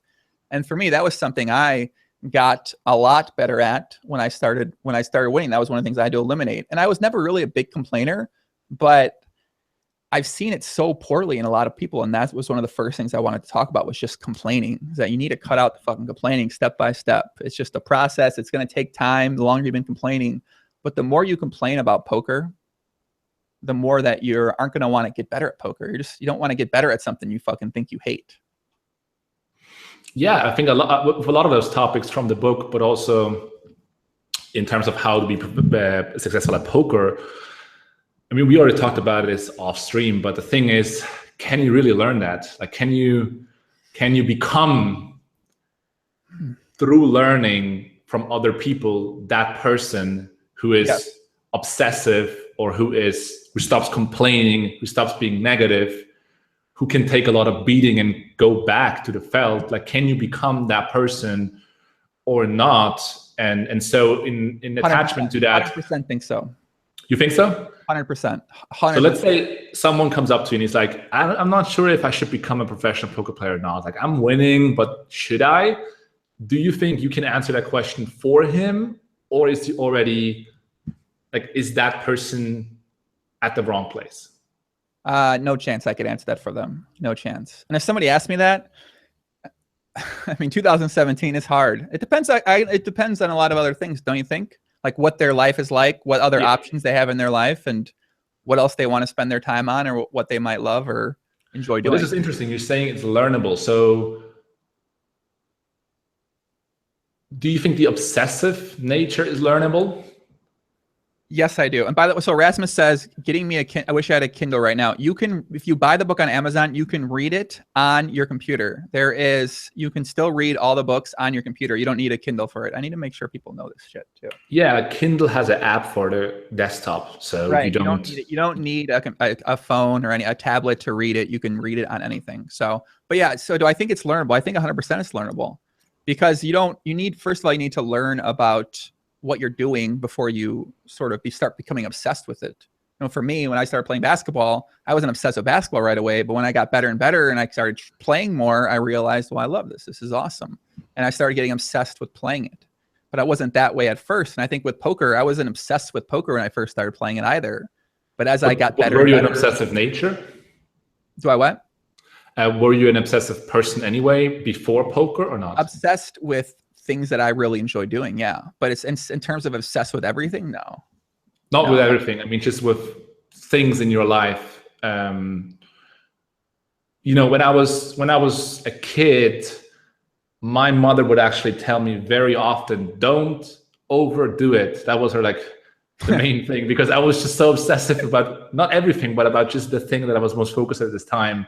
I was just like you do it good, she told me, but you're doing it like too intense. Like, this is too intense. And of course, now a few years later, getting 30, like, she stopped doing that because she realized it will never end. This is just always the way I am, basically, really intense and obsessive about things. Mm-hmm.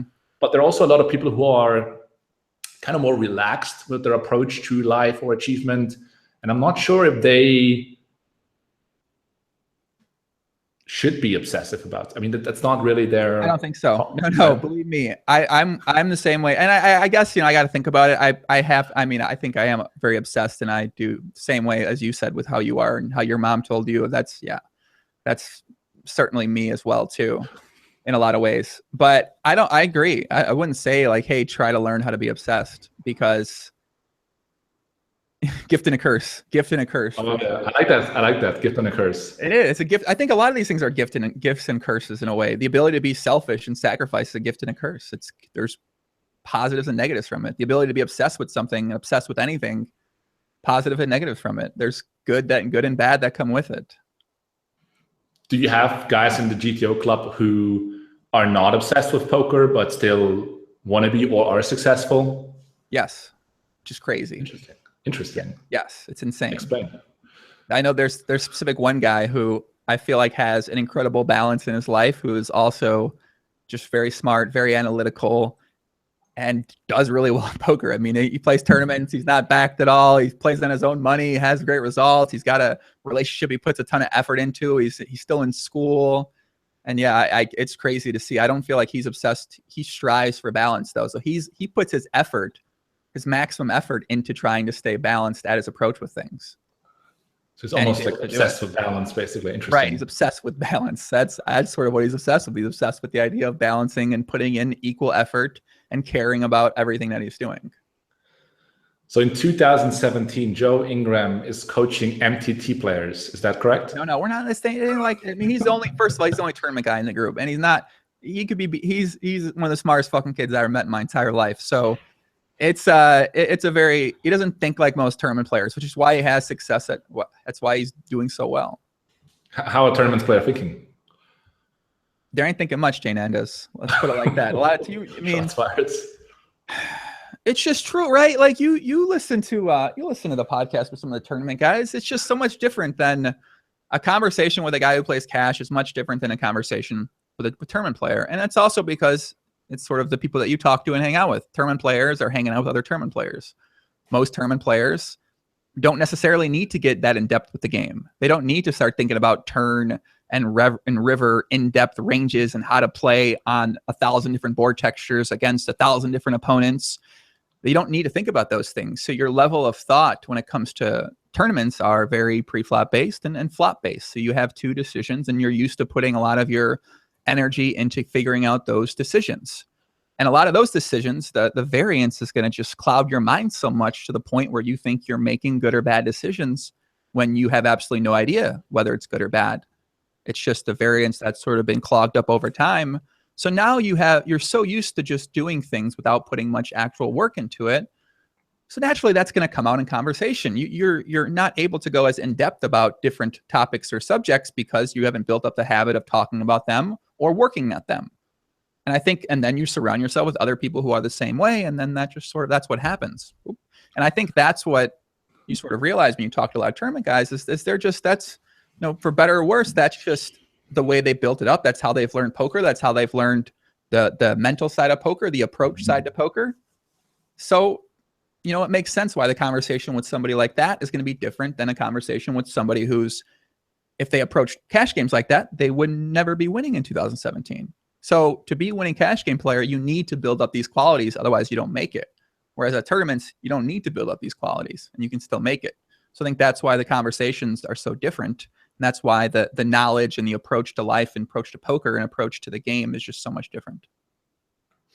Yeah, I was very surprised when I got to know more and more people who play PLO cash for a living, like how similar they actually are. They have very similar approaches, very similar in nature in terms of their character.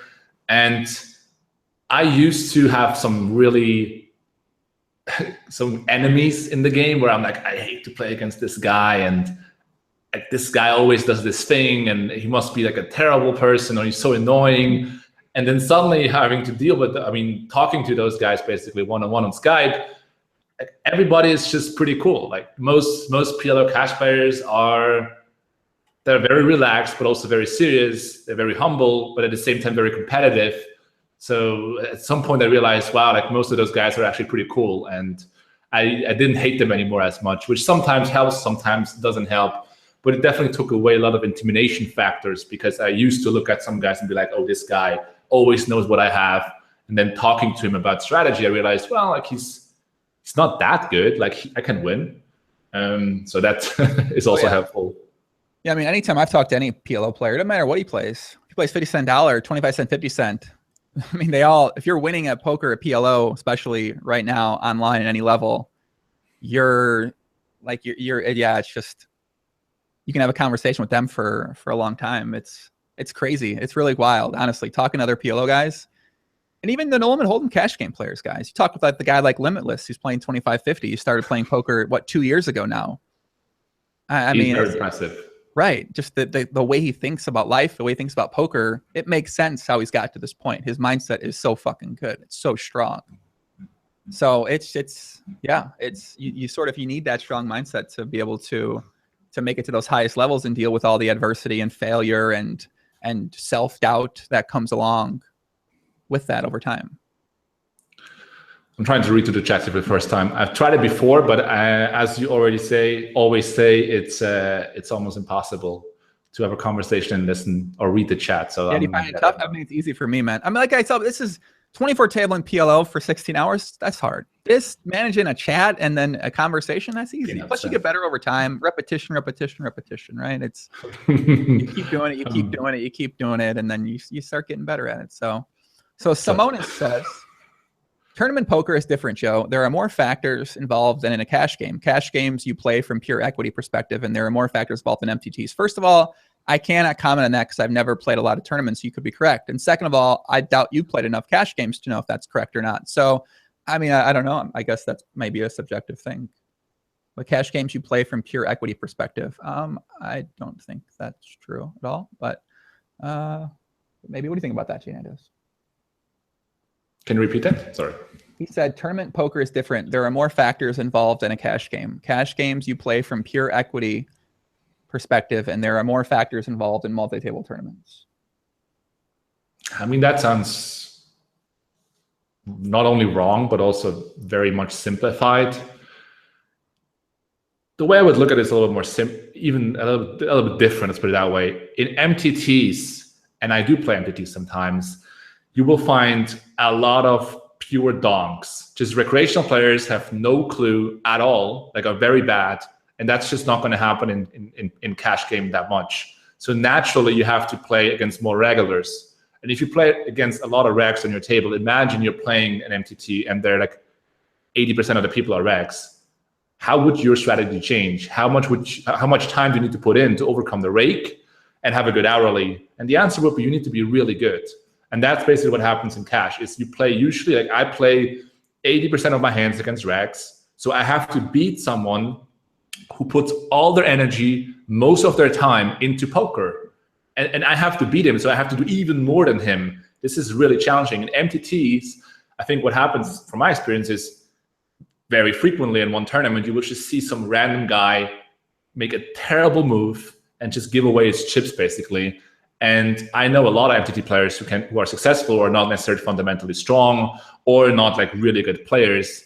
And I think it would be quite difficult for them to make a transition into cash, where I think if you are a successful cash player and you appreciate learning on your game in a certain manner and you're very competitive, I think you can actually get to a pretty good MTT level quite quickly by just understanding what kind of tools do you need, how do you learn them, what coaches are out there, what material to follow. Do that for a few weeks. And I think being at No Limit or at cash, a good player, at No Limit or at PLO, a good cash player will enable you to make a transition quite soft, where vice versa, I think it's huge. Like, tell an MTT guy to now play similar stakes for similar money cash and be successful. It will be very difficult, in my opinion. Yeah, I definitely agree with that. Maybe, I've been thinking about this. Maybe I do a prop bet where I play. I need to win a bracelet this summer. Don't do that. You're forced to play so many donk tournaments, like 1Ks. I kind of want to do something tournament poker related. That's the only thing I've never played tournament poker. I've already played no income cash games. I've already played, do the Doug Polk thing. The Doug Polk thing. Just do you play like $1 MTTs and you're trying to move up the limits. You do that for like 12 months straight. The thing is just like when you know what kind of competition you're up against, kind of good and bad, is that when you know what kind of competition you're up against, you're a lot more confident about your ability kind of going into it. So I think just from a pure work ethic standpoint, you're already beating a lot of competition. You're already able to stay focused long, and you're able to train, to study, to accept failure, accept defeat. You look at failure as a way to get. I don't know. It's but I can't do that, man. Yeah. Let's see. I'm reading through a few questions here. Dan says, famous words of Joe. Maybe I do a prop bet where I believe I've heard this a few times before. You definitely have heard that a few times before. Big D. Do you have any sort of prop bet coming up? Any sort of things you would be motivated about? Tell you what, I'm gonna go to the bathroom because I've been drinking a lot of water. I'm gonna give you a question. Do that. And then you can go ahead. What do you think are the most? So out of the what would you say are the most important qualities in terms of that a poker player needs to have to make them successful at the game? Go. Sure. So, I could actually very realistically write a whole book about this, but I'm just going to refer to the things that I wrote in Joey's book. And I'm actually going to just open this. I'm not sure if he's okay with that, but I'm just going to read a little bit out of the material that I put into the book and wrote up for it. So I'm just going to read this. And I think it sort of puts into words in a little bit of a more sophisticated manner what I think about what it takes to come up the stakes. So yeah, let's see. I'm a professional poker player for several years now. I struggled and succeeded over and over again. I never gave up. I gained a lot of experience, seen and talked to a lot of players who could succeed for 1 year or two before they disappeared forever. It's a hard way to make an easy living. It really is. I'm sure Joey by this time already told you about the importance of consistency and hard work, about how obsessive his journey is, and so is mine. So I'm going to keep this as short and real as possible. Here are my 3 biggest takeaways. We can't give them all, JNandez. No, I'm just going to read out the first part. Here are my 3 biggest takeaways. Those lessons I wish I knew when I was just starting out 10 years ago. So I'm going to read you guys one of my 3 biggest takeaways. And the other 2s you obviously find in Joe Ingram's amazing book that you should applaud by now. Give it to him, buddy. Okay, here's one tip. And that is, number 1, you got to be willing to take the hits. Poker is a very competitive game, especially these days. On your way up, you will face a lot of frustration, a lot of setbacks. Don't settle, keep going. I took huge beatings to my ego and my bankroll during my career, and I will in the future. But if success matters more than anything else to you, if you want to be deserving of playing at the high stakes, you gotta be willing to take the hits. In quotes, don't let success go to your head and failure to your heart. That's one of the 3 tips. And where are they going to get the other 2 tips, Mr. Joe Ingram? Damn, that's good. You're fucking good at this business, man. I don't know how to sell, dude. You're good at sales. I don't know how to sell things. I'm just telling you this.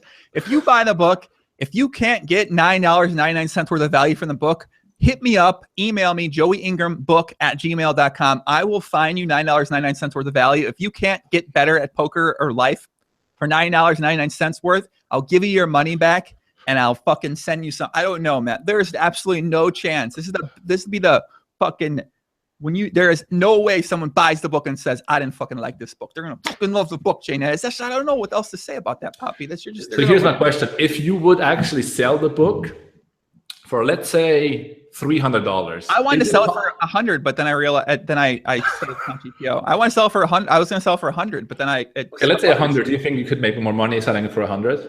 Not with how the system works. No. The system? There's an Amazon system that's in place that basically you would make more money. You'd make more money. You'd try to make more money this way.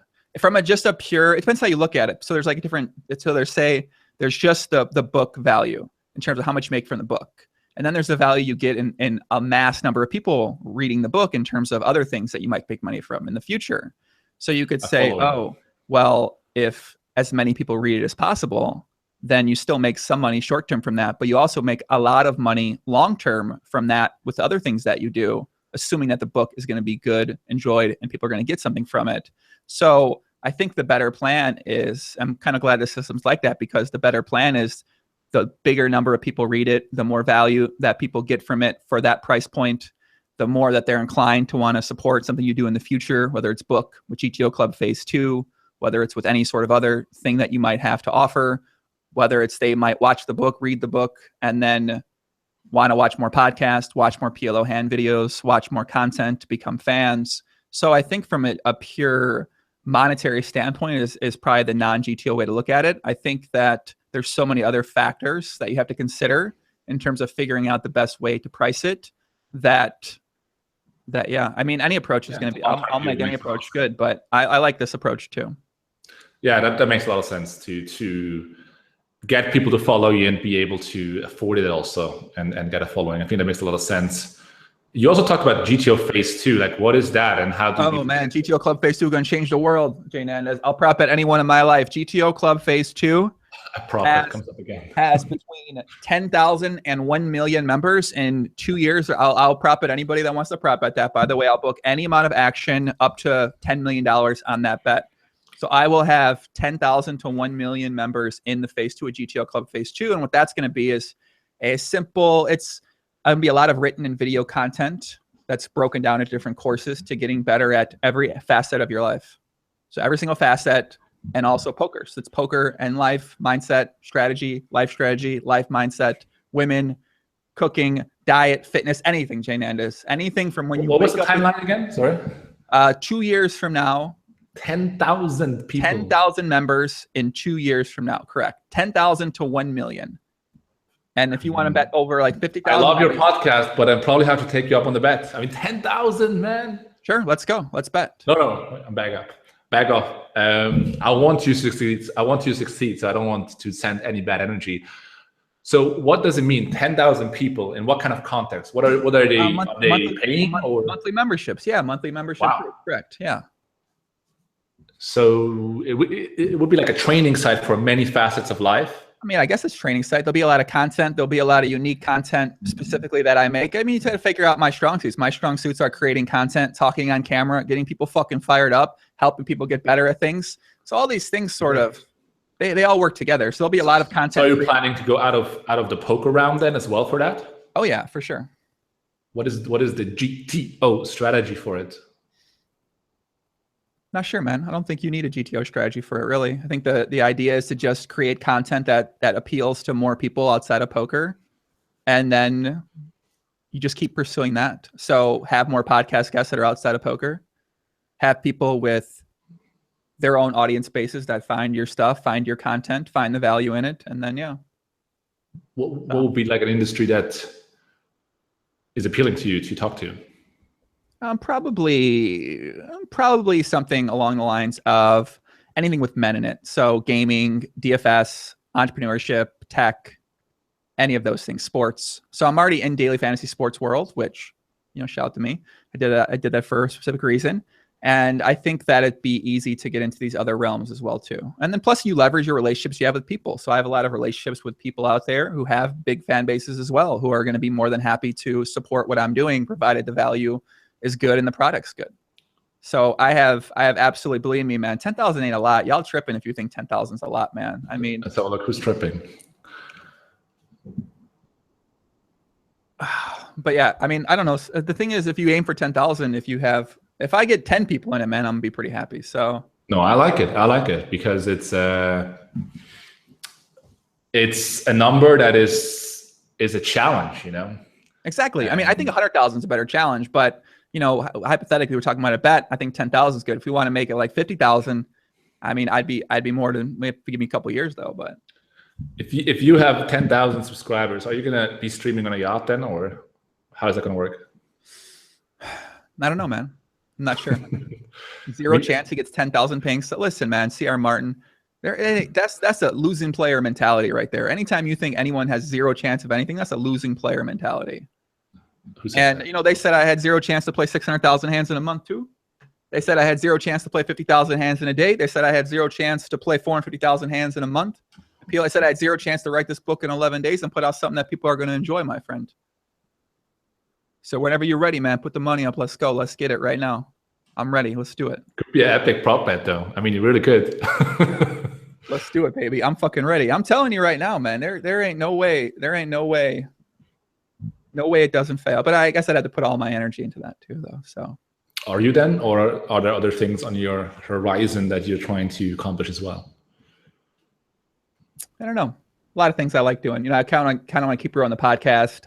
I had a 5-year goal for the podcast. I wanted to have it be one of the top, 100 podcasts in the entire world in terms of, I guess you have to base that off of popularity in a lot of ways, which I don't like doing, but that requires more branching out of poker too. So I don't know. What about gaming? Isn't gaming pretty close to it? You got I don't want to do fucking gaming, man. Those guys are such fucking dorks. I do not want to get into gaming, man. It's all these. No Twitch? No Twitch, no gaming. No, man. I don't want to get into that crowd. I wanted to get into a more smarter crowd of people who make me excited to talk to and who less degenerate.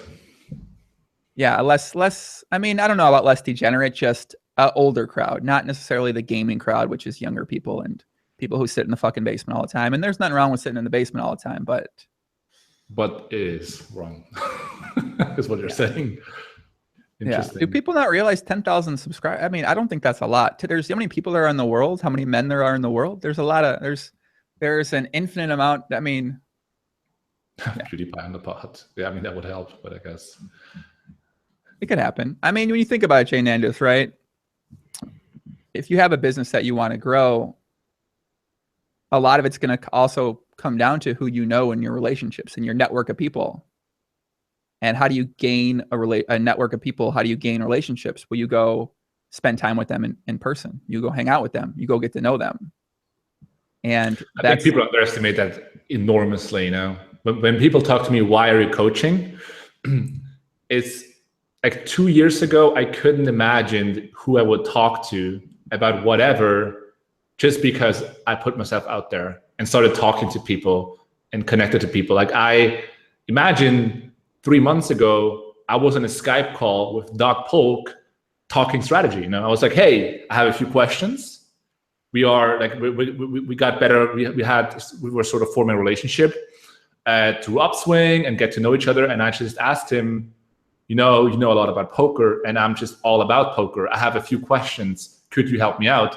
And we just spent 2 hours talking about strategy. The thing is, I could never imagine to get to this point. I talked to a lot of people who play PL on high stakes about strategy. Why? Well, because I put myself out there and you form connections, relationships. All those guys are just humans, basically, at the end of the day. And if they like you, you have a chance to benefit greatly from it. So I think people underestimate connections and having relationships with people greatly. And you formed very clearly a lot of relationships through the podcast. And I think that your reach is probably bigger than people might think, and your opportunities. So you never know what's going on behind the curtain, basically.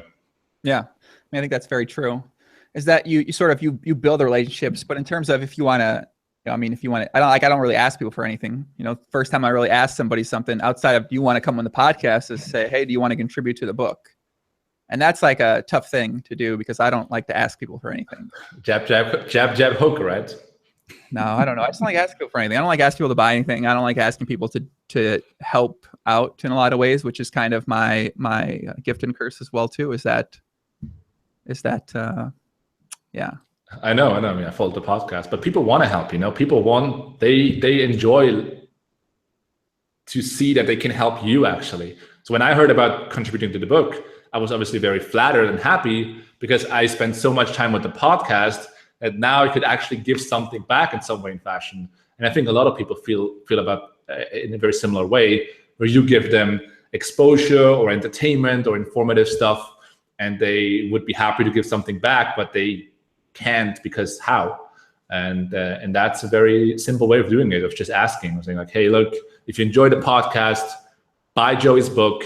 It doesn't matter who you are, but everybody has like $10 and it's, you know, it's something to give back to, although you're going to receive anyway a lot more than you give. But yeah, it's just, I think a lot of people will be happy to give back to something or someone they enjoy for such a long time. How long have you been making the podcast, by the way? Almost like 3 years. I made my first video. Man, time goes by fast, huh? I know, for sure. How much am I paying this guy? I'm not paying JNandez anything. What are you talking about, man? Literally not paying anything. Doesn't get anything out of it. So yeah, I mean, I don't know. I'm gonna go back to. I'm gonna go to LA in a couple weeks. I'm gonna spend some time out there. Got the poker awards. Got the conference. Gonna go spend time with a bunch of people that I don't get to see very much. And I don't know. Figure out what's going on. I got to get back in the swing of things with GTO Club. What do you got planned, kid? What do you got going on here for this this next month or two? Honestly, I referred before to like the clicking stuff, and at the moment, I'm in a spot in my career where I really appreciate to be able to focus so narrowly. I'm not sure if that's English, but I had a long time a problem with deciding where all my energy goes, and I found a way, and I'm really happy about it. And for the most part, like 90% of my effort, in terms of my professional effort, goes really into just playing, learning poker, and then 10% is anything aside of it, basically, in terms of even creating content for YouTube or trying to stream sometimes is stuff I give back. But really, I'm in the heart at the moment. I'm a poker player for the most part, and I'm just trying to figure out this game, and you know, I'm on my quest to just become one of the best players in the world, basically. And I feel very confident at the moment that I'm on the right path, and I'm so happy to just be able to narrow things down for me to just one simple goal and follow that without any distraction. And it took me a long time to actually be able to do that, even though it sounds so simple. It took longer than may should, but now I'm on this path, and I'm really happy about it. So PLO is my goal. That's it. Well, what do you think? Where do you think you can get with that right now, in terms of with what's happening online and the lack of opportunity to play higher stakes sometimes, and you don't have and all that kind of stuff like that? I know a lot of people, and I'm one of them. Like, you can still make a lot of money playing PLO, like more than enough to justify all the effort.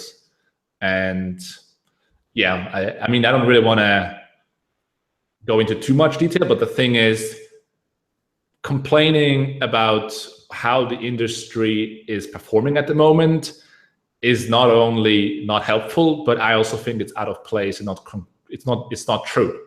You can make a lot of money playing PLO these days. You can. I know it. I do it. And other people do it as well. No, you can't. Come on. No. It depends on what you define as a lot of money, you know. Yes, you can't play 25-50 every day. You cannot do that. But you can make a lot of money in PLO at the moment, for sure. I mean, I obviously agree with you. Okay, I was trolling. I was on another level. I think there's definitely a lot of money to be made out there. It just kind of depends on how you want to go about it, right? Depends on how you want to, what sort of path you want to take with it, and how much you consider a lot of money, as you said. Whether $100,000 is a lot of money to you, whether you want to make $2 million, well, that's going to be tougher. But you have to put in a lot of hours. You have to find games. You have to get outside the box in terms of what the games are. You have to take some risks, and you might get paid from those games. So, got to go all in. If you go all in, it's very much possible. If you why do you think you're able to balance that when you got the PLO stuff coming up, in terms of putting out a product and then you want to play? It's going to be very challenging to do both. Even though they work together, I mean, that's an interesting point. They do work together in a lot of ways, but at the same time, they don't. So like, my philosophy is basically this, also with coaching people one-on-one, is basically the better I become at poker, the better for everyone around me. The better for the courses, the better for the guys that I coach. The better I become, the better it is. So that's like, if that's my only focus, all the other stuff turns out just great. Because so let's talk about the course for a second here. When I was creating the course initially, I was very much focused on visual things and trying to present it in a very consumable fashion. But at some point I realized they don't want the visual stuff. They want the strategy. They want a very solid strategy. So it doesn't really matter how you present it. You need to be on point with the content. And that's the same thing for one-on-one coaching. Like, you can have charts and you can have statistics, and you can have something very visual and that explains a lot of things. But the thing is, what they want at the end of the day is they want something to implement that works. And the more I'm working on that and just give them the strategy, the happier they are, and the more happy they are to pay more money. So basically, the more I'm working on poker, the better I become, the better for every business that I'm in touch. And therefore, my focus is very clear to me. Technically didn't answer the question, but ask it again. What was the question? It was difficult to. How are you going to keep maintaining that same amount of energy and effort you're putting in right now with getting better at poker? Because when you start doing that, you start to dealing with customers. You have to communicate with them when they ask questions. The questions aren't necessarily going to be high-level questions. Often, you have to put a lot of energy, time, and balance and thought into trying to get as good as you can at answering those questions and dealing with those people, and then adding on extra stuff potentially. So now that takes away all the mental energy you're putting on trying to get better at here. So it gets there is something going on, but there's a really good reason why I'm with Upswing is because they are just incredibly helpful and supportive. Like, they understand that my focus is to be a great poker player, and they just seek out of it, and it just helped me so much and support me so much so that I don't have to spend much time with the business side of things, and I'm just here to create content. Like, what I'm doing is, what they want is create great content, we do the rest. And that's pretty much in line with my goals, basically. I'm just working on stuff, putting it out there, working on stuff, playing, and they basically do the rest. And if I had to deal with the business side of things, I couldn't do it. And I tried to do it when I initially started streaming with the $100,000 challenge that I put up on Twitch, and I succeeded. I wanted to build up a business and a website. I couldn't because it was too much, even with getting people into the boat, a web designer, helping me out to design all those things. It was basically too much because you can't do two things at once. It's the same thing we discussed in the beginning. So I had to give up on it because I had to make a decision. Either you're going to create a website with content and help people and coach, or you're going to be good at poker. But you can't do both things. So I decided to go with poker and quit. I didn't stream anymore. I didn't do anything because poker was way more important and I couldn't do both things together. Now, after a while, I got contacted from Doc and from Upswing, and they gave me a chance to stick with poker, and they're going to do the rest. And that's why I decided to go with it, because that is in the interest of my goals. I like it, man. I look forward to seeing what happens with it. Yeah, me too. But I'm pretty confident it will be great, basically. I think it will be good too. I think it will be good. We'll see. Some people will complain probably, but they always in terms of like they always complain, especially when they're. I mean, they will complain because they're like, don't put this stuff out there. You know, a lot of my students actually told me that. They're like, this is great what you're telling me, but don't put it out there. And I'm like, you know, you got to make some decisions in your life, and yeah, we'll see how that works out. Kind of goes back to being selfish, right? I used to say that all the time. Don't be putting this stuff out there. Don't make PLO videos and Run It Once about the Bovada games at 10:20. So it's I don't know, selfishness, right? It's all in the matter of what's the best interest for you, I guess. I mean, at this point, you're bringing up a point here, but at this point, you could actually make videos for Run It Once, because you said Run It Once, you probably meant YouTube, but are you in the mix or in the interest or in any way, shape, form interested, connected to Run It Once and making appearance there? Probably not. No, I don't think so. I mean, now that you're not playing, it would make the most sense, right? I mean, I feel like I wouldn't want to do, like, if I'm not someone, I mean, I've been working on my game a lot, and I feel like in a lot of ways I'm a lot better poker player overall. But in terms of wanting to make in-depth strategic content, I'd want to be playing. And then if I was playing, I wouldn't want to do it. So no, I wouldn't. No. Unlike others, yeah. But yeah, that makes sense. I mean, if I'm not entrenched in it and in the best sort of zone I can be in, really staying up to date in terms of how things might be changing, then, I mean, I'm not going to start teaching people. You know what I mean? It just doesn't, I don't know. I'd also, like, I don't consider myself a teacher like that, on that sort of, I've never really, I'm not. You could make some mindset videos. Right. I mean, I like giving suggestions. I like suggesting ideas, suggesting things. But in terms of like working, I mean, I don't know, man. I just, not really. I don't think I want to do that. Well, I look forward to the GTO phase 2. Very, very eager to see the changement in the site and in what you're offering, basically, and how that grows. and also to see a few other people on the podcast. I mean, I watch other podcasts as well, apart from poker podcasts. And of course, there are a lot of very interesting people out there where their mindset is helpful to anyone, whether you play poker or not. I agree. And also doing podcasts with people outside of poker maximizes one of my strengths, JNandez, which is having conversations with people, especially on a thing that's recorded on video. So that takes advantage of one of my biggest strengths, I feel like. And I think my approach to this process is much different than most people. So I think when people come on and experience that, they're going to be like, holy fuck, this is way different than most of these other podcasts, and how people approach a conversation and what they say, how they interact, what questions they ask, what they follow up with, the way they make you feel during the actual process itself. So I think I'm going to have a very big edge in a lot of those areas in terms of getting. I agree. Actually, rewatching some older podcasts from you, I did that 2 weeks ago or something. Because 2 weeks ago, my mentality was, well, I already watched it, so I'm not going to watch it again. But then I realized I watched so many podcasts of you, and also they go so long that I actually forget a lot of the stuff that has been said. So rewatching some podcasts was basically like watching them from scratch, because so much was said that I didn't remember again. And I realized like how your skill actually got so much better in the conversation, where you sort of learned, got to put it out there like that, but you really learn to not interrupt, which is very difficult to do in a conversation, and to just listen, wait, and then come up with a point, and also to put up questions so much more natural than in the beginning, where it was a little bit more of a back and forth rambling, and now it is so fluent, but at the same time also to the point when it comes to the topic choice.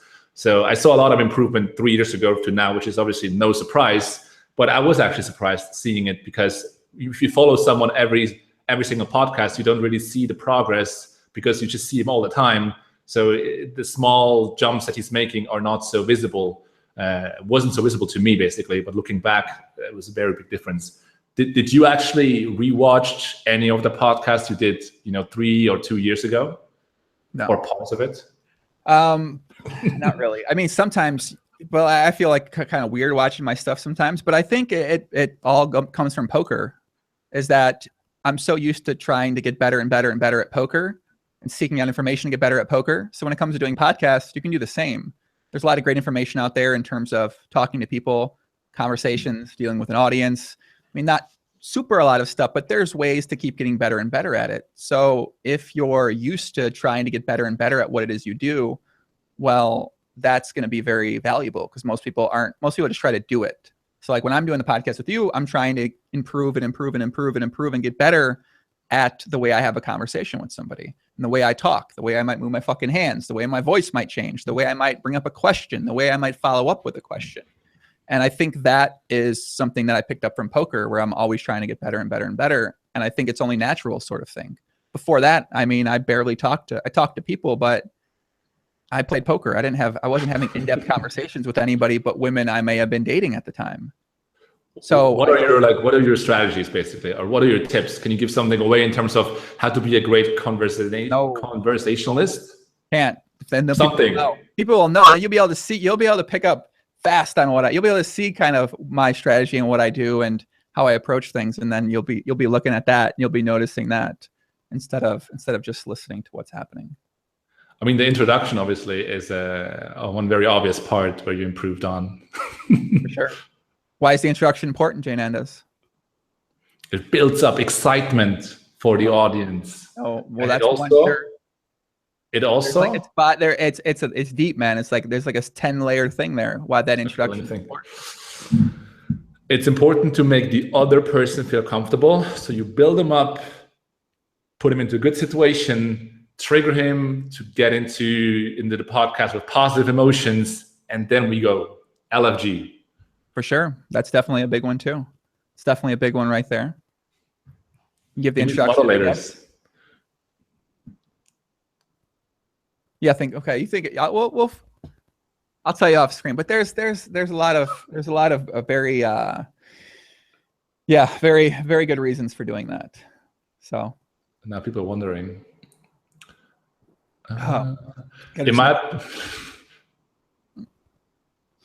What are you looking at? What comments are you looking at?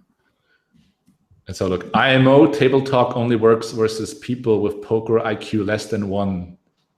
Okay, that's sort of off topic. Somebody asked me who I think is going to win Twitch Streamer of the Year at the Poker Awards. It's between Jamie Staples, Kevin Martin, Tonka, and Jason Somerville. I think I think Jason will win. I probably don't think he should win because he doesn't really stream at all. So I think that who should win? I think that I don't know how much Kevin Martin streams, but it's between Kevin Martin and Tonka, and I think that Tonka probably should win. I agree. I mean, yeah, I wouldn't know like how anyone else could win, but I'm also not following that closely. Just from what I've seen, can't see how Tonka's not going to take it down here.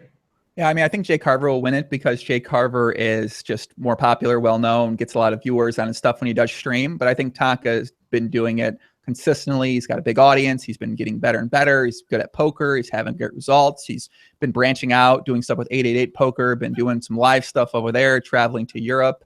So yeah, I think that Tonka should probably be the one to take that down. And I mean, I guess, they said like Doug's not nominated. I don't see how it's not possible Doug's not nominated. I mean, I don't know if just because he wasn't streaming, it doesn't make sense how Doug could not possibly be nominated for the award. He had one of the biggest cash game, the biggest Twitch scores of all time. He's got a massive audience on there. It just seems pretty insane for Doug not to be nominated for the award. But, I mean, how many people are nominated? What is 4 guys. It's Tonka, Kevin guys. Martin, Jamie Staples, and Jason Somerville.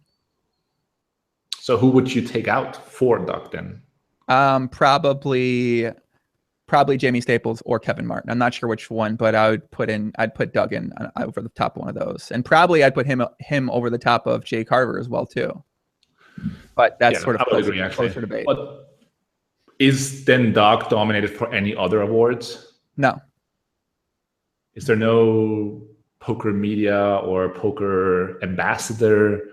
There's a media person of the year, and Doug wasn't one of the people. Me and him weren't in that category for people to get selected because they put out a big list, and then I was one of the people. There's 70 people on the selection panel. I'm one of the 70 people, and you pick 2 and you narrow it down from there. So yeah, I think he wasn't on that. He was in there for some sort of piece of content of the year, as was one of my podcasts. But in terms of the specific content, the articles are gonna win over that. Like theirs are just. Piece of content of the year. So you were nominated, or you were in the list of nominations? So there's a piece of content. So I got nominated for podcast of the year. Yeah. But there's a media content of the year, which is like one thing, or whether it's one podcast or one video or one article, or like Jason Somerville did the Aussie Million. So I think that might be on there. But yeah, it's something like that. And you were nominated or not? I'm not nominated for that one, no. So no. Who is nominated for the piece of content? Some people seem to like, I mean, I guess I didn't think much about it, but I'm pretty sure my podcast with Bill Perkins is probably better than the content that is nominated for content for, like, I mean, let's just be real. If it's an article or, I mean, that podcast is certainly I think it's much more impactful in terms of what it meant to people. I think it changed people's lives. I don't think any of the articles written changed anybody's life, but I'm nominated for the podcast of the year. So maybe you should mention that when you win. Go to the stage and be like, yeah, maybe not. I mean, I don't know, whatever. I'm not going to be like, I get it. These guys want their shine. They write one fucking article. Like, that's cool. I'm sure if my goal was to write the best article this year, I could write the best article this year. I'd bet anybody in the entire world on that. I could write the best poker article. But wait, is that a prop bet, or is that? I mean, that's like, why am I going to, I don't know. I mean, is that what I want to spend my time doing? I'm not sure. So, I mean, I think it's good though for people to, whatever. I don't know. I'm not going to be, I haven't really thought about it too much because I'm nominated for podcast of the year. So it's. Well, let's hope you take that one down. So people can't vote, right? It's just. No. So then they have a selection panel of people. The GPI does. It's like 4 guys. They pick the winners beforehand. Oh, it's from the GPI. Right. The GPI. Yeah. So GPI then narrows it down, and then whoever's on the 4, whether it's with Alex Dreyfus and I'm not sure who else is going to be on that. So. Maybe you trolled them too much. Maybe Doug trolled them too much. Yeah, I mean, I was thinking about that too. Maybe Doug. I mean, plus people like some of the panel, they might not know Doug. I don't know. I don't think he was really in a category for anything this year. Plus, he did start doing the YouTube, maybe 6 months ago as well. So yeah, I'm not. Yeah, I mean, I feel like he should be nominated for something. He's just been crushing it too hard. But at the same time, I understand that there is, there's only a certain amount of categories they can give. Yeah, but in terms of impact, if you look at the whole industry, there should be something out there for him for that past year. But apparently there isn't, I guess. No, I mean, I completely agree. I think in terms of biggest impact on poker, I think that Doug and his stuff and his content in terms of reaching a new audience is by far the biggest impact in poker outside of maybe World Series of Poker, William Kassouf. I think William Kassouf actually is nominated. No, but yeah, I don't know. It's kind of hard to narrow down. It's hard to gauge. It's hard to judge. It's hard to determine. Do you think there are some politics involved? Not really. Not in narrowing this down, because there's a panel of 70 that choose there too. So it's going to be all different people. So I don't think so. 70 people get to choose for every category. Right. They choose 2 from every category. So there's like a list of 10 and then you pick 2. You're one of those guys. I'm one of the 70. Yeah. But Doug is not one of those guys. I'm not sure if he's on the list this year. I don't know. Interesting. All right. We'll see how that goes out. I think most people don't really care about awards too much. And yes, guys, did you synchronize wearing gay tops, or just a funny coincidence? Yes, we synchronized. We said, hey, would you like to both wear gay tops today? And then JNandez said, oh, I'll put on my gayest top. I said, I'll put on my gayest top. And then we came together, and then we have our gayest top on today. And yeah, so thank you for that comment. I appreciate that. And unfortunately, I'll never be reading a comment from you again. I'll be able to, but I mean, I'd like to, but just won't be able to, man. It's all right. I appreciate that being your first comment, though. It's very nice of you. Thank you very much, my friend. He was banned. That's it, man. I mean, listen, 10th comment, I get it. If that's your first, I mean, you ain't sticking around for long. It's just, it's a podcast tradition to wear the tank tops around here, man. I agree. They don't understand the culture. It's a podcast tradition. You wear tank tops. GTO is the way of life, man. Leaving dumb comments. I would like to see a few of your podcast guys on a tank top. Someone like Hollywood Haxton, tank top missing. Who else was missing on the tank top? Fedor. A lot of people missing on tank PG. Yeah. Is Doc usually in tank top? I'm not sure. Sometimes. I think he balances it. One time he wore no shirt. I mean, he didn't have a shirt on one, so he's definitely balanced. Oh yeah, I saw that. That was pretty epic. Yeah, that was with the green headphones on, no shirt on, talking about how tournament players are bad. I mean, what a great I mean, that's a great video. I mean, that's if you are going to rant about stuff, then that's probably the way you should do it. No shirt, just give people the BS. Yeah. Luke, I'm your father. Ask, what are the goals? JNandez, why? No, what are 2017 goals? He said his goals, man. PLO. Become one of the best PLO players in the world. That's what his goal is, man. Correct. I mean, that's pretty much it. Yeah. Become one of the best PLO players in the world. What about the relationship, man? Is that any goal for that? Who's this girl, by the way, or person? Who's this girl? Who's this girl or guy? Person? Who you dating?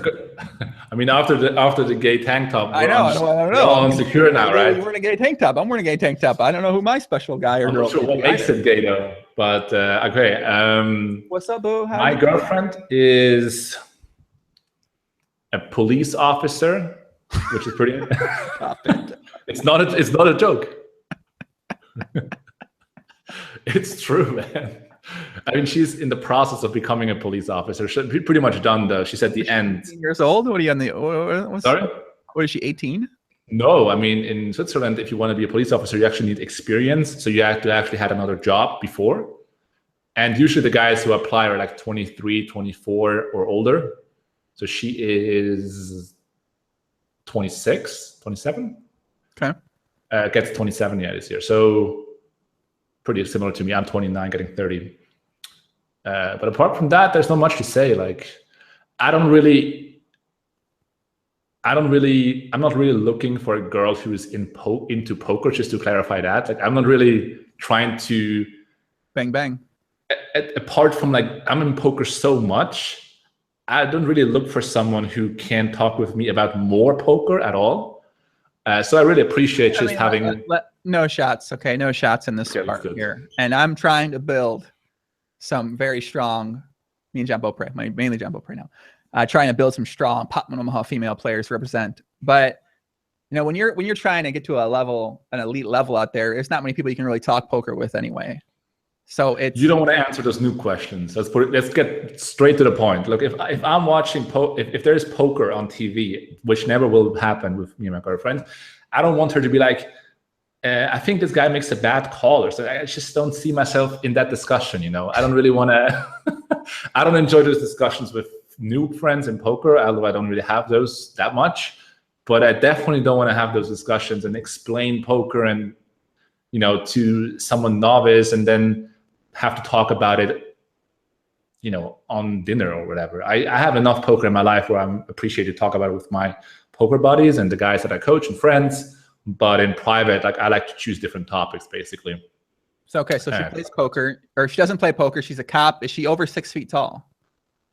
No. I don't know what 6 feet is, but she's not very tall. You like those short girls, right? Didn't you tell me that? You said you like those short, tiny girls. Yeah. Because you're like this tall motherfucking behemoth over here, but you like the short, tiny girls. Yeah, I'm 6'4", so it's I'm naturally gonna be a lot bigger than most girls. But she's also not like, she's not huge or anything. I don't really like that too much. Not my thing. BGG 160 or above. I'll show you love. Well, BGG. I mean, I don't really mind the BGG, to be honest, but I'm not currently on the BGG. Okay. So you're on the CGG, the cop girl grind. I mean, I don't know. The thing is, I like girls who do stuff that I can respect. Let's put it that way. And I do respect that a lot, basically, because, you know, you have to have a lot of courage. You need to be fit mentally and physically. You're capable of putting people into their place. You just need a lot of strengths, and you need to have a pretty grounded personality in order to even do that. And I appreciate it. You know, it's something I can respect. And apart from that, she also rides a horse. And I know there are going to be some jokes in there, but anyway, she's riding a horse for her whole life. Sorry, no, it's on the side. Does she side saddle it, the horse? No, okay. She's a horse springer, like, I don't know, competitive horse jumping. You know what I mean? Oh, she's an equestrian. I don't know what that means. Maybe it's a troll, so I can't confirm or deny. Equestrian, bro. I'm telling you, she's equestrian. Like, she's using the horse to jump obstacles in a competitive level. Yes. Okay, I get it. So she does that as well, like her whole life, basically. So the thing is, look, here's the thing. If you have a horse, if you own a horse. Has she ever been to the Bahamas? Sorry?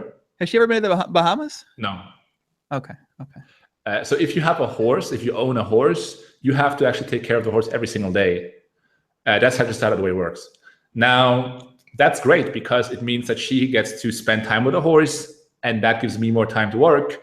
And so I appreciate if I have a girlfriend, if she has enough hobbies herself and things to do, so that she's not just trying to, disturb me too much. Because if you have a girlfriend who has no hobbies, naturally she will gravitate to trying to spend all her time with you. And if you are in another relationship with poker, it's going to be quite difficult to sort of manage that, basically. So basically, she gives you space, but when she comes over, she's ready to get after it. I live with her together, so. You live with her? Oh yeah, I usually live with all my girlfriends because I think I really enjoy that a lot more than the come over thing, because I work so much. I don't really want to. The thing is, if someone lives with you, you can actually spend 30 minutes with him. But if someone is not living with you, then if she comes over, then you can't do that. So I appreciate to have social interaction. Sometimes that only goes for like an hour. And then I can go back to my stuff, basically. And being a poker player is very ambitious. I think you're anyway quite isolated. So I appreciate to live with someone together, so you feel like a little bit like a normal human being, you know? Yeah, this sounds super normal, bro. You dating a girl that's a cop that rides horses that you live with, but you spend an hour with. That sounds normal. Wait, do you guys have separate rooms, or how does this work? You have separate bedrooms? No, come on. No, but actually... I don't know. That's a fair... What do you fucking mean, come on? That's not a fair question. Don't. But it's a fair question, because when you go to bed a lot later than your girlfriend, then you need like a very strong relationship in order to even make this possible. You know, most girls don't like that if you go to bed at 6 a.m. and they wake up at this time. So communication is very important, and boundaries are huge when you live with someone together and have such an obsessive nature and job. and you grind to 6 a.m. and they have to accept that and live with it. It's not that easy, but it's possible if you know how to handle it, basically, and if you have a good girlfriend, it's possible. What's her name? No worries. What, you're gonna find her? What's her name? If you got a cool. No, because if I do that, then people are gonna go into stalking mode, and I don't like that. Okay. I keep my private life private. Okay. Sure. But I put out my PLO stuff. For her, maybe like something you like nickname, pet name you call her. Of course I do, but of course I'm not going to put this out here. This is too embarrassing. You also wouldn't understand it because it's Swiss German and it's not. We don't talk English, right? So it's not like "Hey cutie" or whatever. That's not in there. You got cutie? Yeah, that was it actually. How did you figure it out? I'm wondering, man. I don't know. You're okay, natural, man. All right, so you're boot up. What is your go-to pet name for whoever, like for your chess partners? What is the go-to Let's think name? about that for a second. No, don't think about it. Just tell me what it is. It might be, yeah, I know, right? It might be like a form of something that's around. I mean, I almost just said it. It's too much strat. There's a GTO name to call. There is a very GTO name to call a girl, and Mamacita is one of them. But that's like a joking one I throw in there. It's not a term of endearment. But JNandez, women love it when you call them. I mean, you got to. I guess if they love it, if you deliver it correctly. But when you call them lover, especially when you're in bed, that's a tip right there, man. Listen, man. You throw the word lover around. I missed it. Lover. It's lover. Are you kidding? Like, hey, lover? No. You just that's all about delivery. Like, remember what I said? Okay, delivery. put that delivery. You deliver it like that? No, man. Listen, build it up, put it out there. You gotta deliver it in the right way. And there's 3 or 4 or 5 different strategies to deliver the word. But it's all about how you say it. It's about voice behind it. And yeah, I don't know. I'm not getting too much strategy, man. You can't put out the guitar. Too much strategy, man. It's too much strategy. Too much strategy. Can't pull out the guitar. What about it? You can show how to deliver it on the guitar, Huh?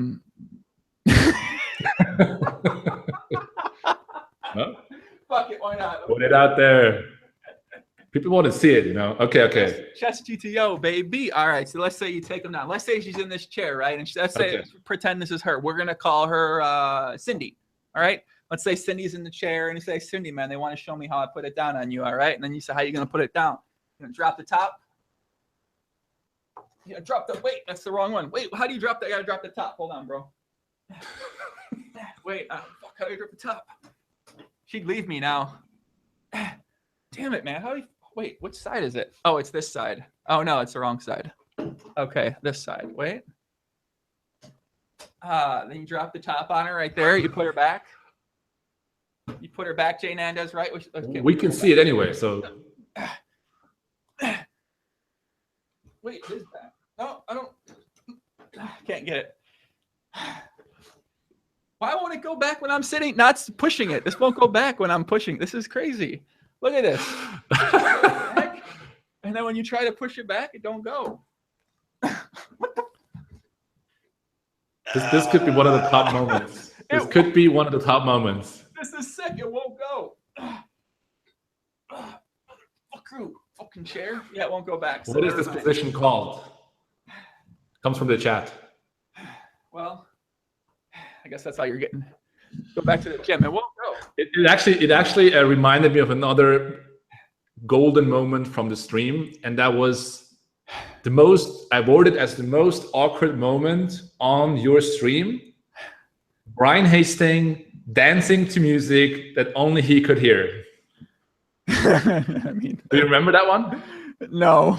Like you were asking for some dancing moves, and he had his headphones on. He put up some music, but he didn't realize that only he can hear it.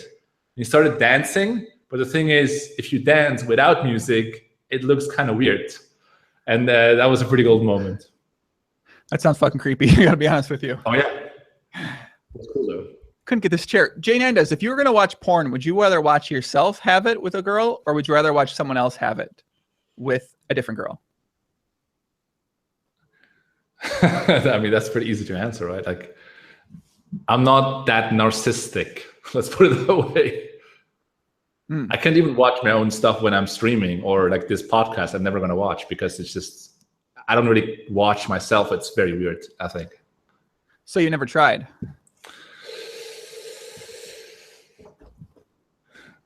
What was the topic? The topic was no. watching your own pornography, watching a porn that you make with somebody.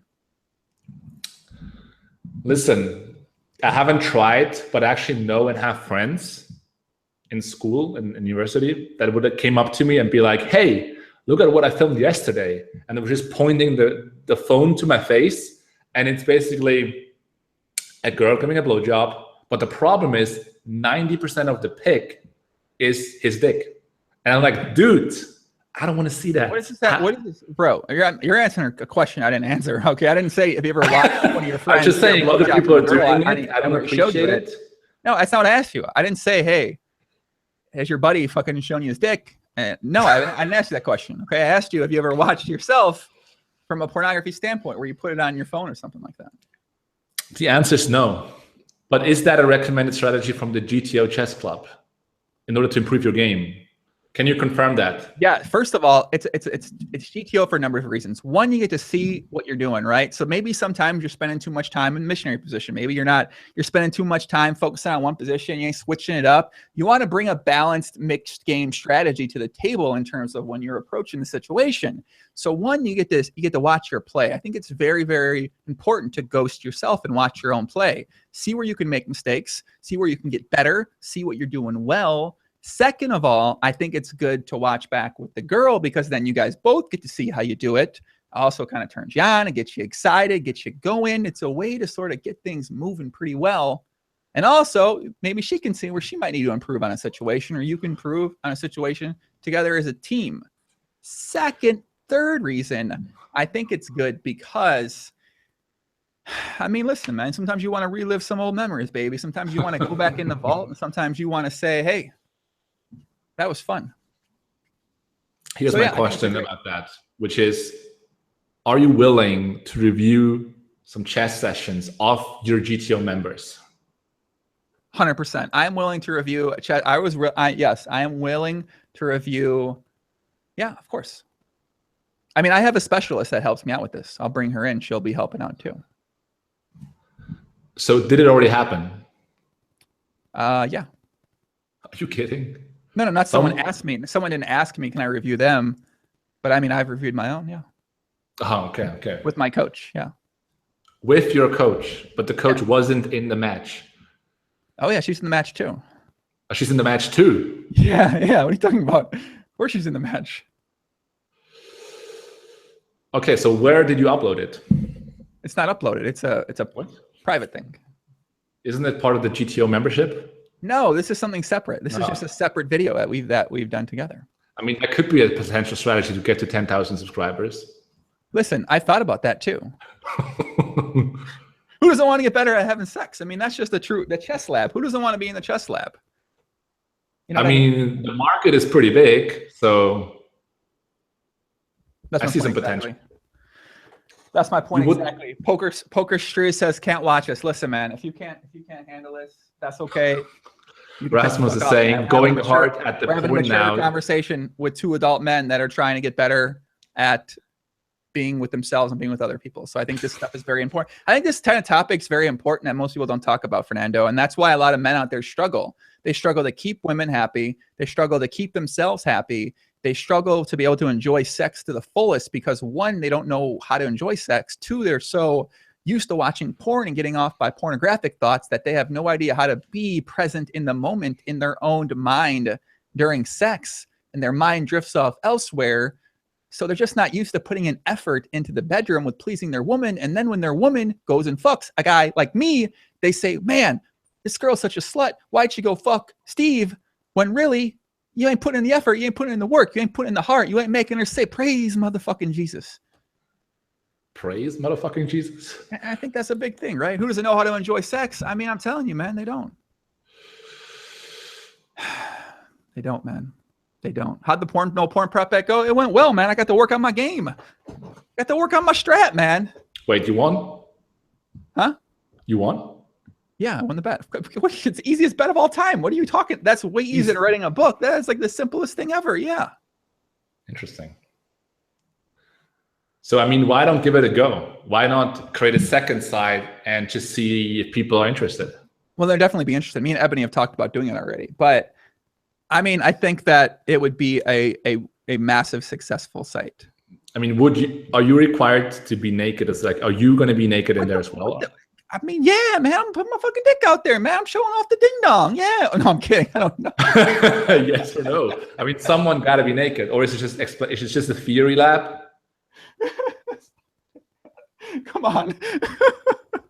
Let's take some questions from the chat, man. Come on, I can't. I mean, people need to know that, right? Because that could be one of the. Oh, there's sweat sessions. There's theory. There's recession reviews. There's single strategy. There's experts brought in to give their own feedback. There's a combination of things. Yeah.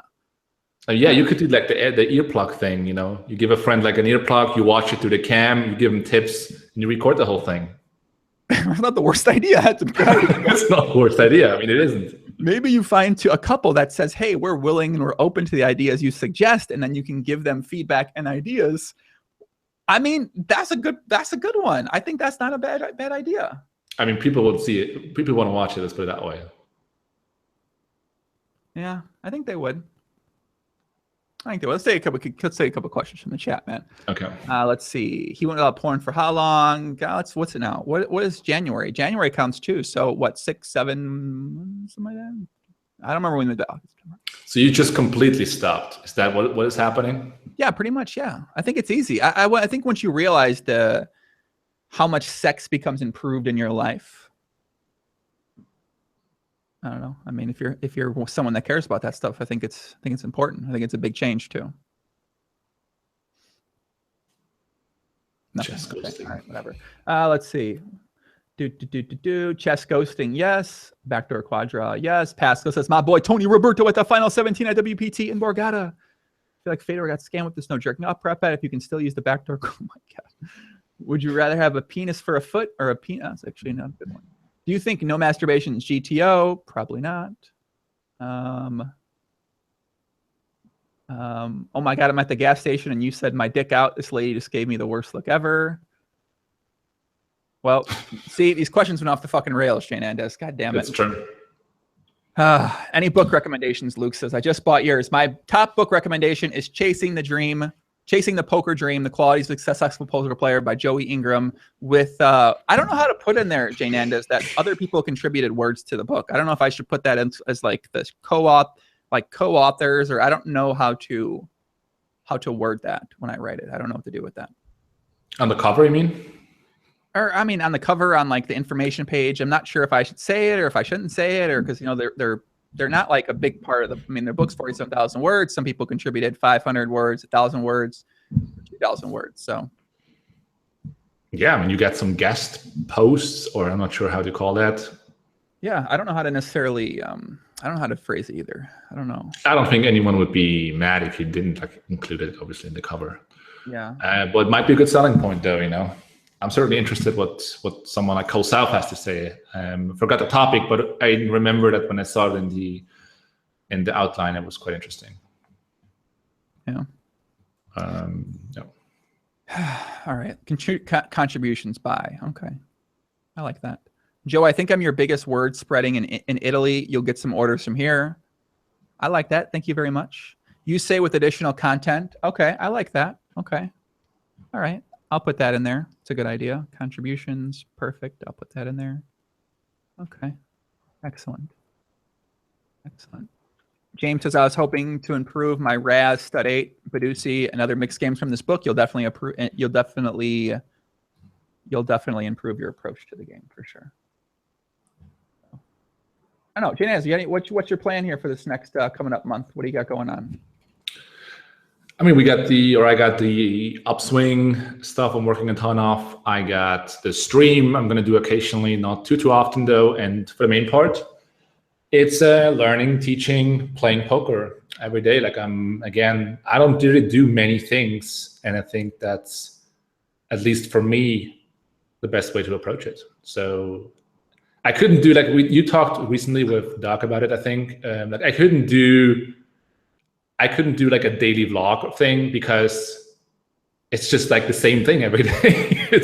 It wouldn't be interesting. Like most successful lives, I mean, I guess so. Most successful lives are not really interesting. There's just consistency, hard work. Right. That's what I noticed. I was doing. I'm like, I do the same thing. I'm grinding. I'm working towards my main goal here every single day.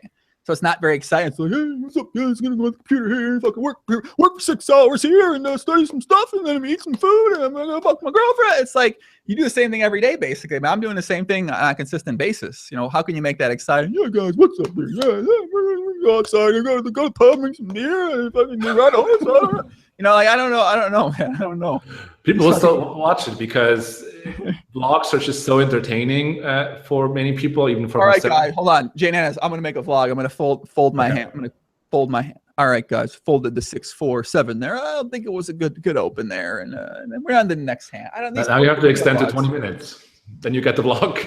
These poker fucking videos. I mean, these fucking. I don't know what they're doing, right? Yeah, guys, going rage mode on. Going to the casino, yeah, you know, we're having a good time, yeah. Been a good day. Thanks everybody for watching, man. It's getting to some music. Yeah, I don't know, man. Not my cup of thing. Not my I'm trying to watch. No, I don't know. I thought about it for sure, but the thing is, you got to make some decisions, right? Like either you are an entertainer or you are someone who produces value. It's can't really do both at the same time, basically. I think they're producing value. They're producing a valuable entertainment experience. Yeah, I mean, to what degree entertainment is value? I mean, it's true, but it's. I think not everybody wants to learn from what they watch. They don't want any education from what they watch. They just want to watch. They just want to watch you fucking walk around your house and eat a Subway sandwich and talk about wanting to get better at poker, but not actually putting in any work to get better at poker. I think that's what they want to watch. They don't want to watch you getting better at poker, putting in the work to get better at poker, because no one wants to put the fucking work in to get better at poker. So if you're a kind of guy talking about getting better at poker, we don't actually try to fucking do it. They like that. They don't want to see you on the computer for 7 hours getting better at poker. They want to hear you talk about getting better at poker, but you don't give a fuck. I totally agree. I mean, but I just couldn't do it because I'm working on poker all the time. It's not that exciting, you know. It's not that exciting. It's exciting for me. But it's not going to be exciting for someone else to watch because you don't understand it. So it's. Yeah. I love these video vlog guys. What's up, guys? Yeah, we're gonna go walk around now and go to the casino. I was like, oh my fucking god. Here's a question: where do I get the Eat Sleep PLO shirt? That's a good question because I want it too. So went and played a 1-3 session. They folded 4 hands, played these 3 hands here, and now we're going back. Yeah, raised ace king, flops ace high. Gonna make a bet here. Got called 1 spot. Turn 7. Guy's a bad player. Made a big bet. Got them all in. May stacked them. Now we're gonna go. Whatever. Where can you buy the shirt? It's not on sale anymore. I don't know. Not on sale. Step up your game. We need those shirts. No, it's special limited edition, man. Listen, man, you got to catch it on there. Got to catch it up. Not on sale, but we do have an official clothing line in the works coming out here. It's going to be one of the biggest clothing lines of poker. It's in the store right now. So. Is there going to be a BGG girl? There is a shirt that says I'm on the BGG, correct? Yeah. I'm on the BGG? Yeah, with a big girl on there, correct. Yeah. Yeah. I think that could be a pretty good one. Yeah, that's on there. So, I mean, I might make a video blog. I don't know. I made a video blog. I made 4 of them when I basically was like grinding 16 hours a day on stuff. The thing is, it's just like, it's a lot of talking, me explaining what I'm grinding, what I'm doing for stuff. And they're not like, people like they want to, I don't know what they don't want to see the grinding. They don't want to see what it takes. They just want to see the end product. They don't want to see the 16-hour days, the 12-hour days. They don't want to see that. They just want to see. You don't think so? The vlogs weren't received well, or what happened? I think they were received okay, but some people were like, "Why the fuck would you ever do this?" One guy messaged me, right? One guy gave me a Facebook comment. He said, "I love your content. I love your podcast.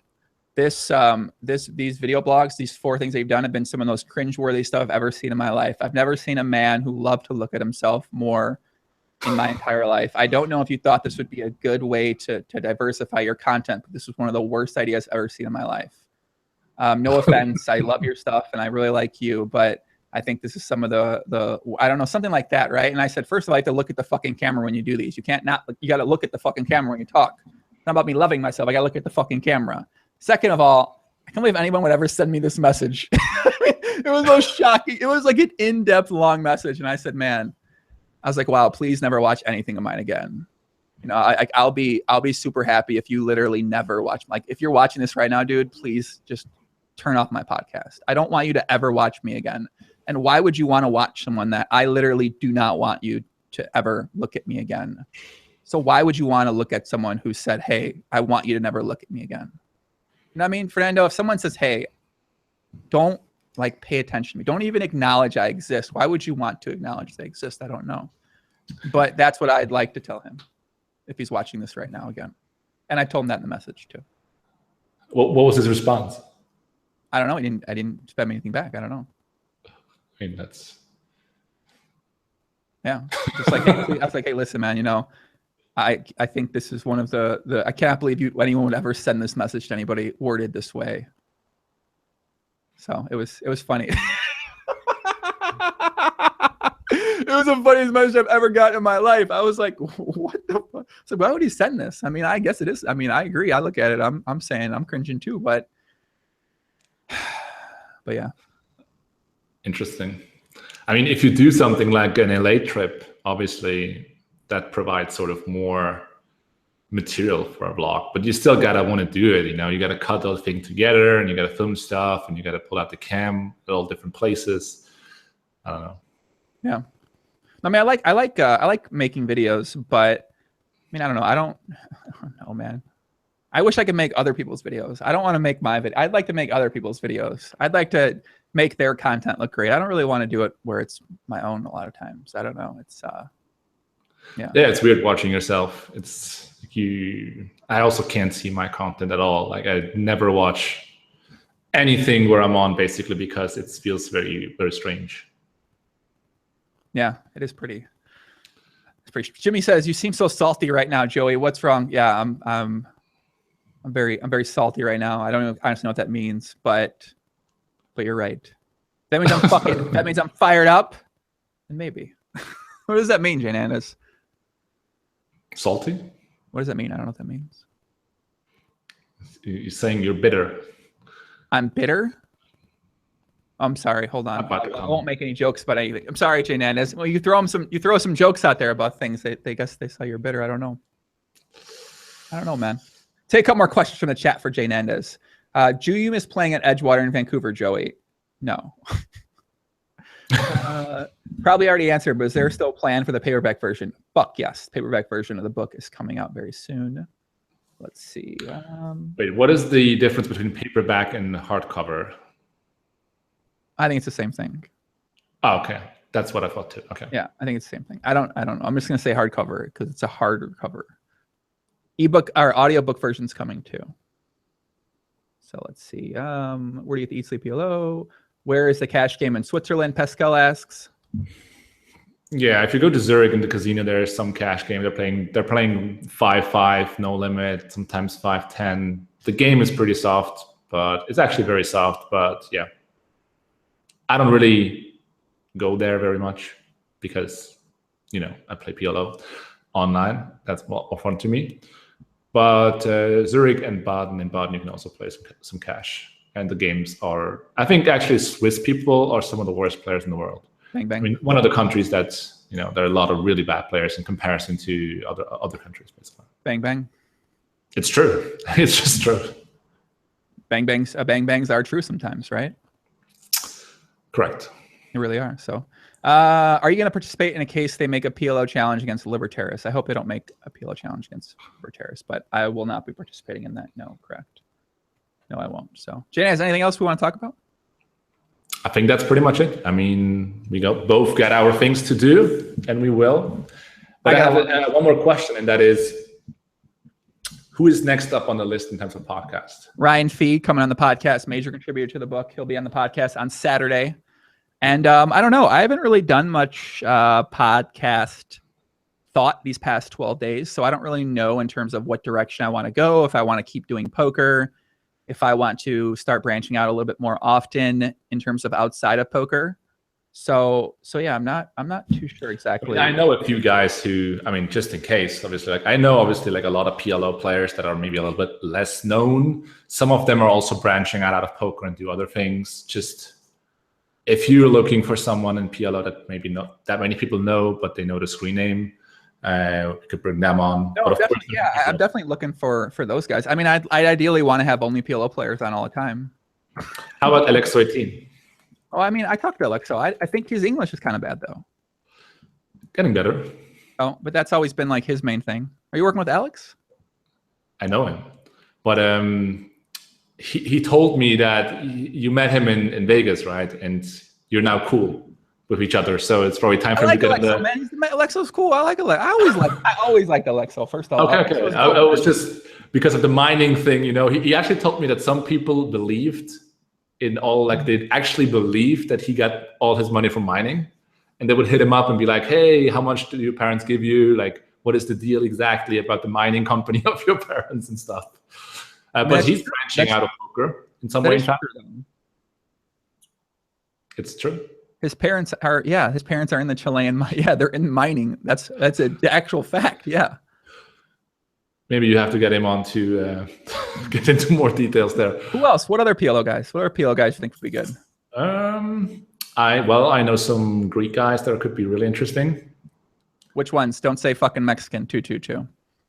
No. Okay, not an option. How about, you know who's a fun guy? Is Carre Empirias. Oh, I hung out with him in PCA. I love that fucking guy, but his English is very bad. But we talked about doing a pod together. I think I have his number on WhatsApp.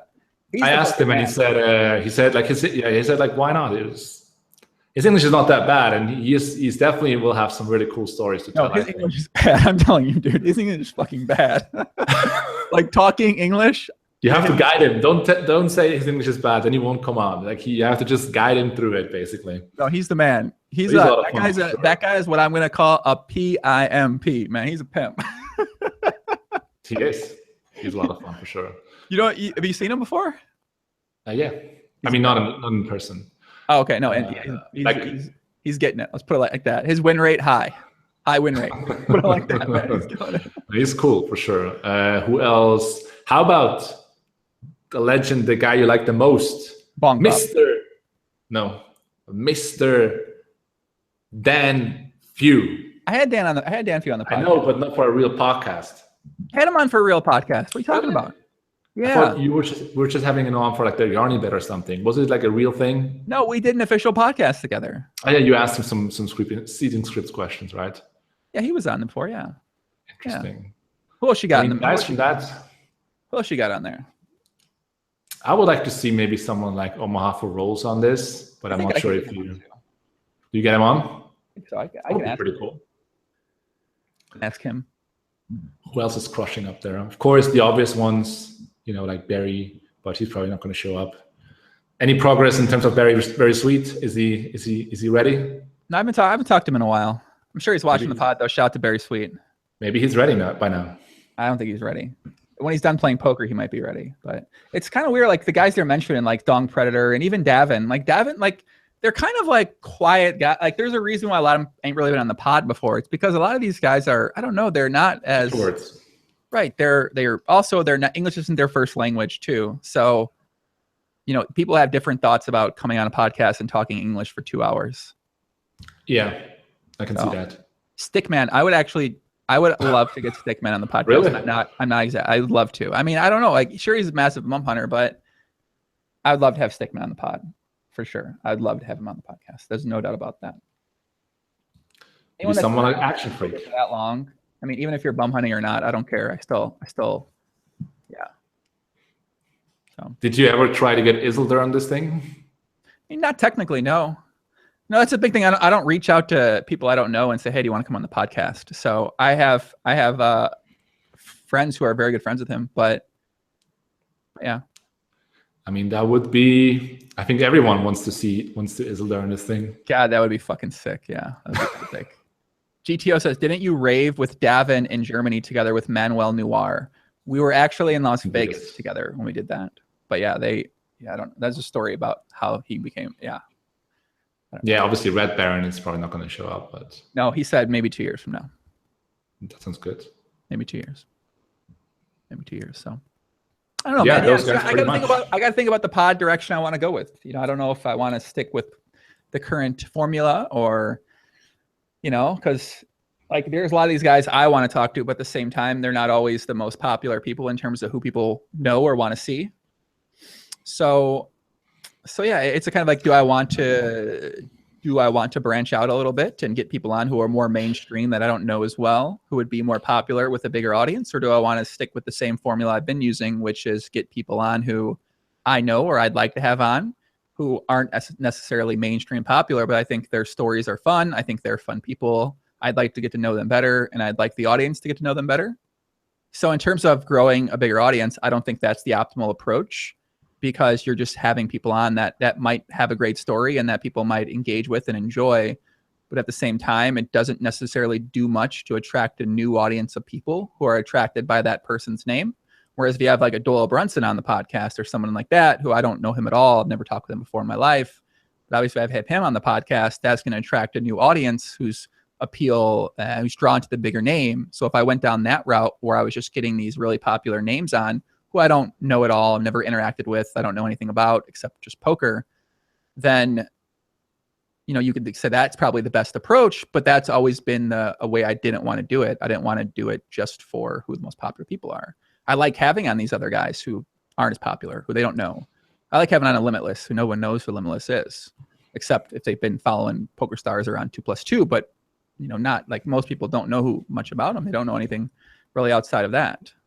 Yeah, so I guess if you want to branch out and have that many subscribers and stuff, it probably requires to take on some of those popular guys. I mean, you're pretty close to the most popular guy, or one of the most popular guys, obviously, because like if you know Paul Perkins, then Blitzarian is obviously in reach potentially, and he's pretty popular. Well, I think we can have Dan on some point in time. That'd be fun.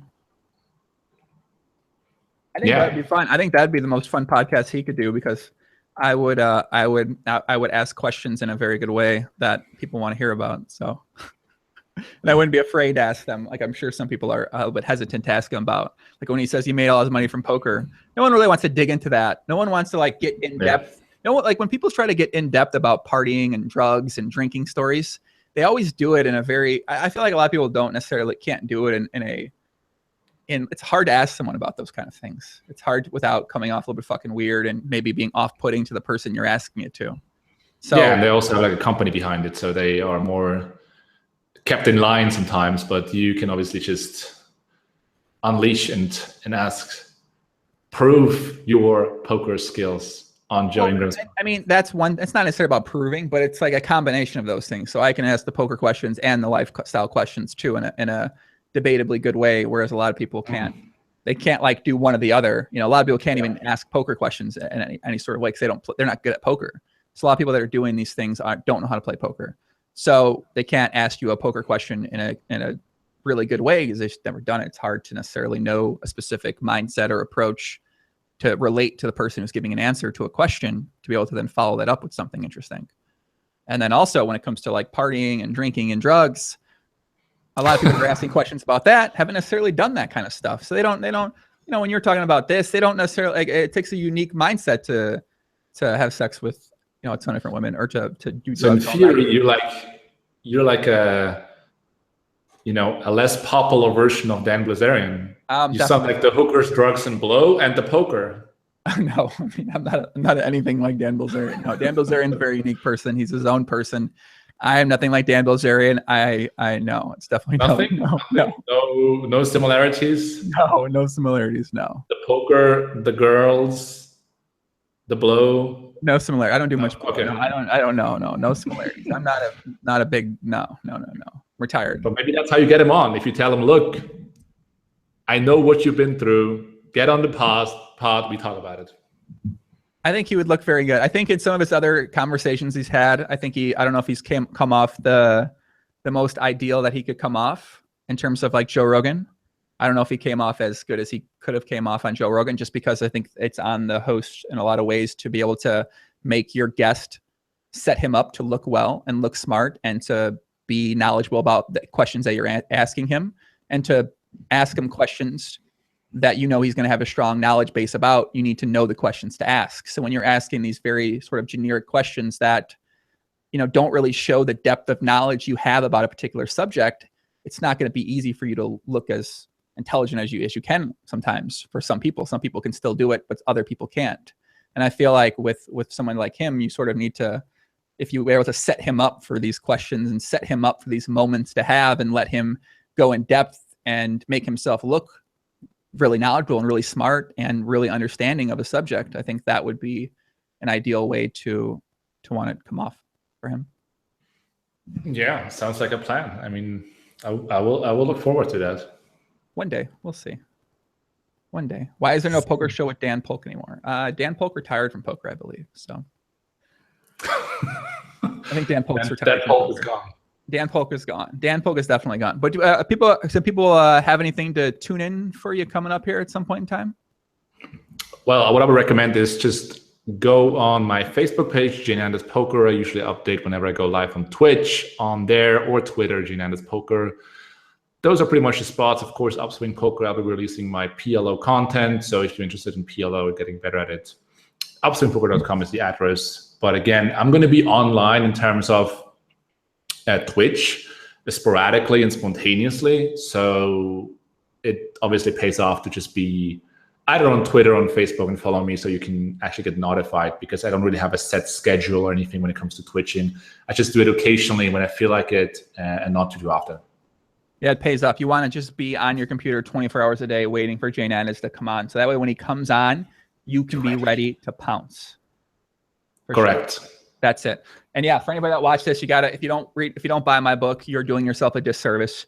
It's on Amazon. Search for Joey Ingram. Search for Chasing the Poker Dream. It will be the best $9.99 book that you ever bought in your entire life.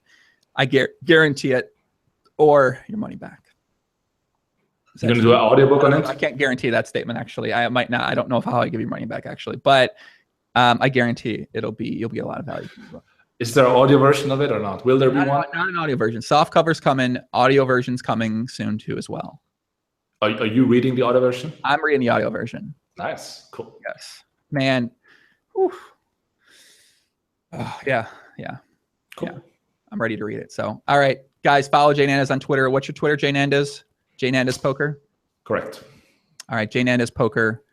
Guys on YouTube, we'll be back Saturday with Ryan Fee. I'm going to have a video out tomorrow, actually.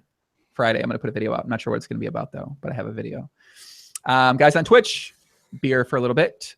And yeah, much love. That's it. Adios. See you guys later. Thanks for tuning in. Peace. That's all you have to say. Peace out.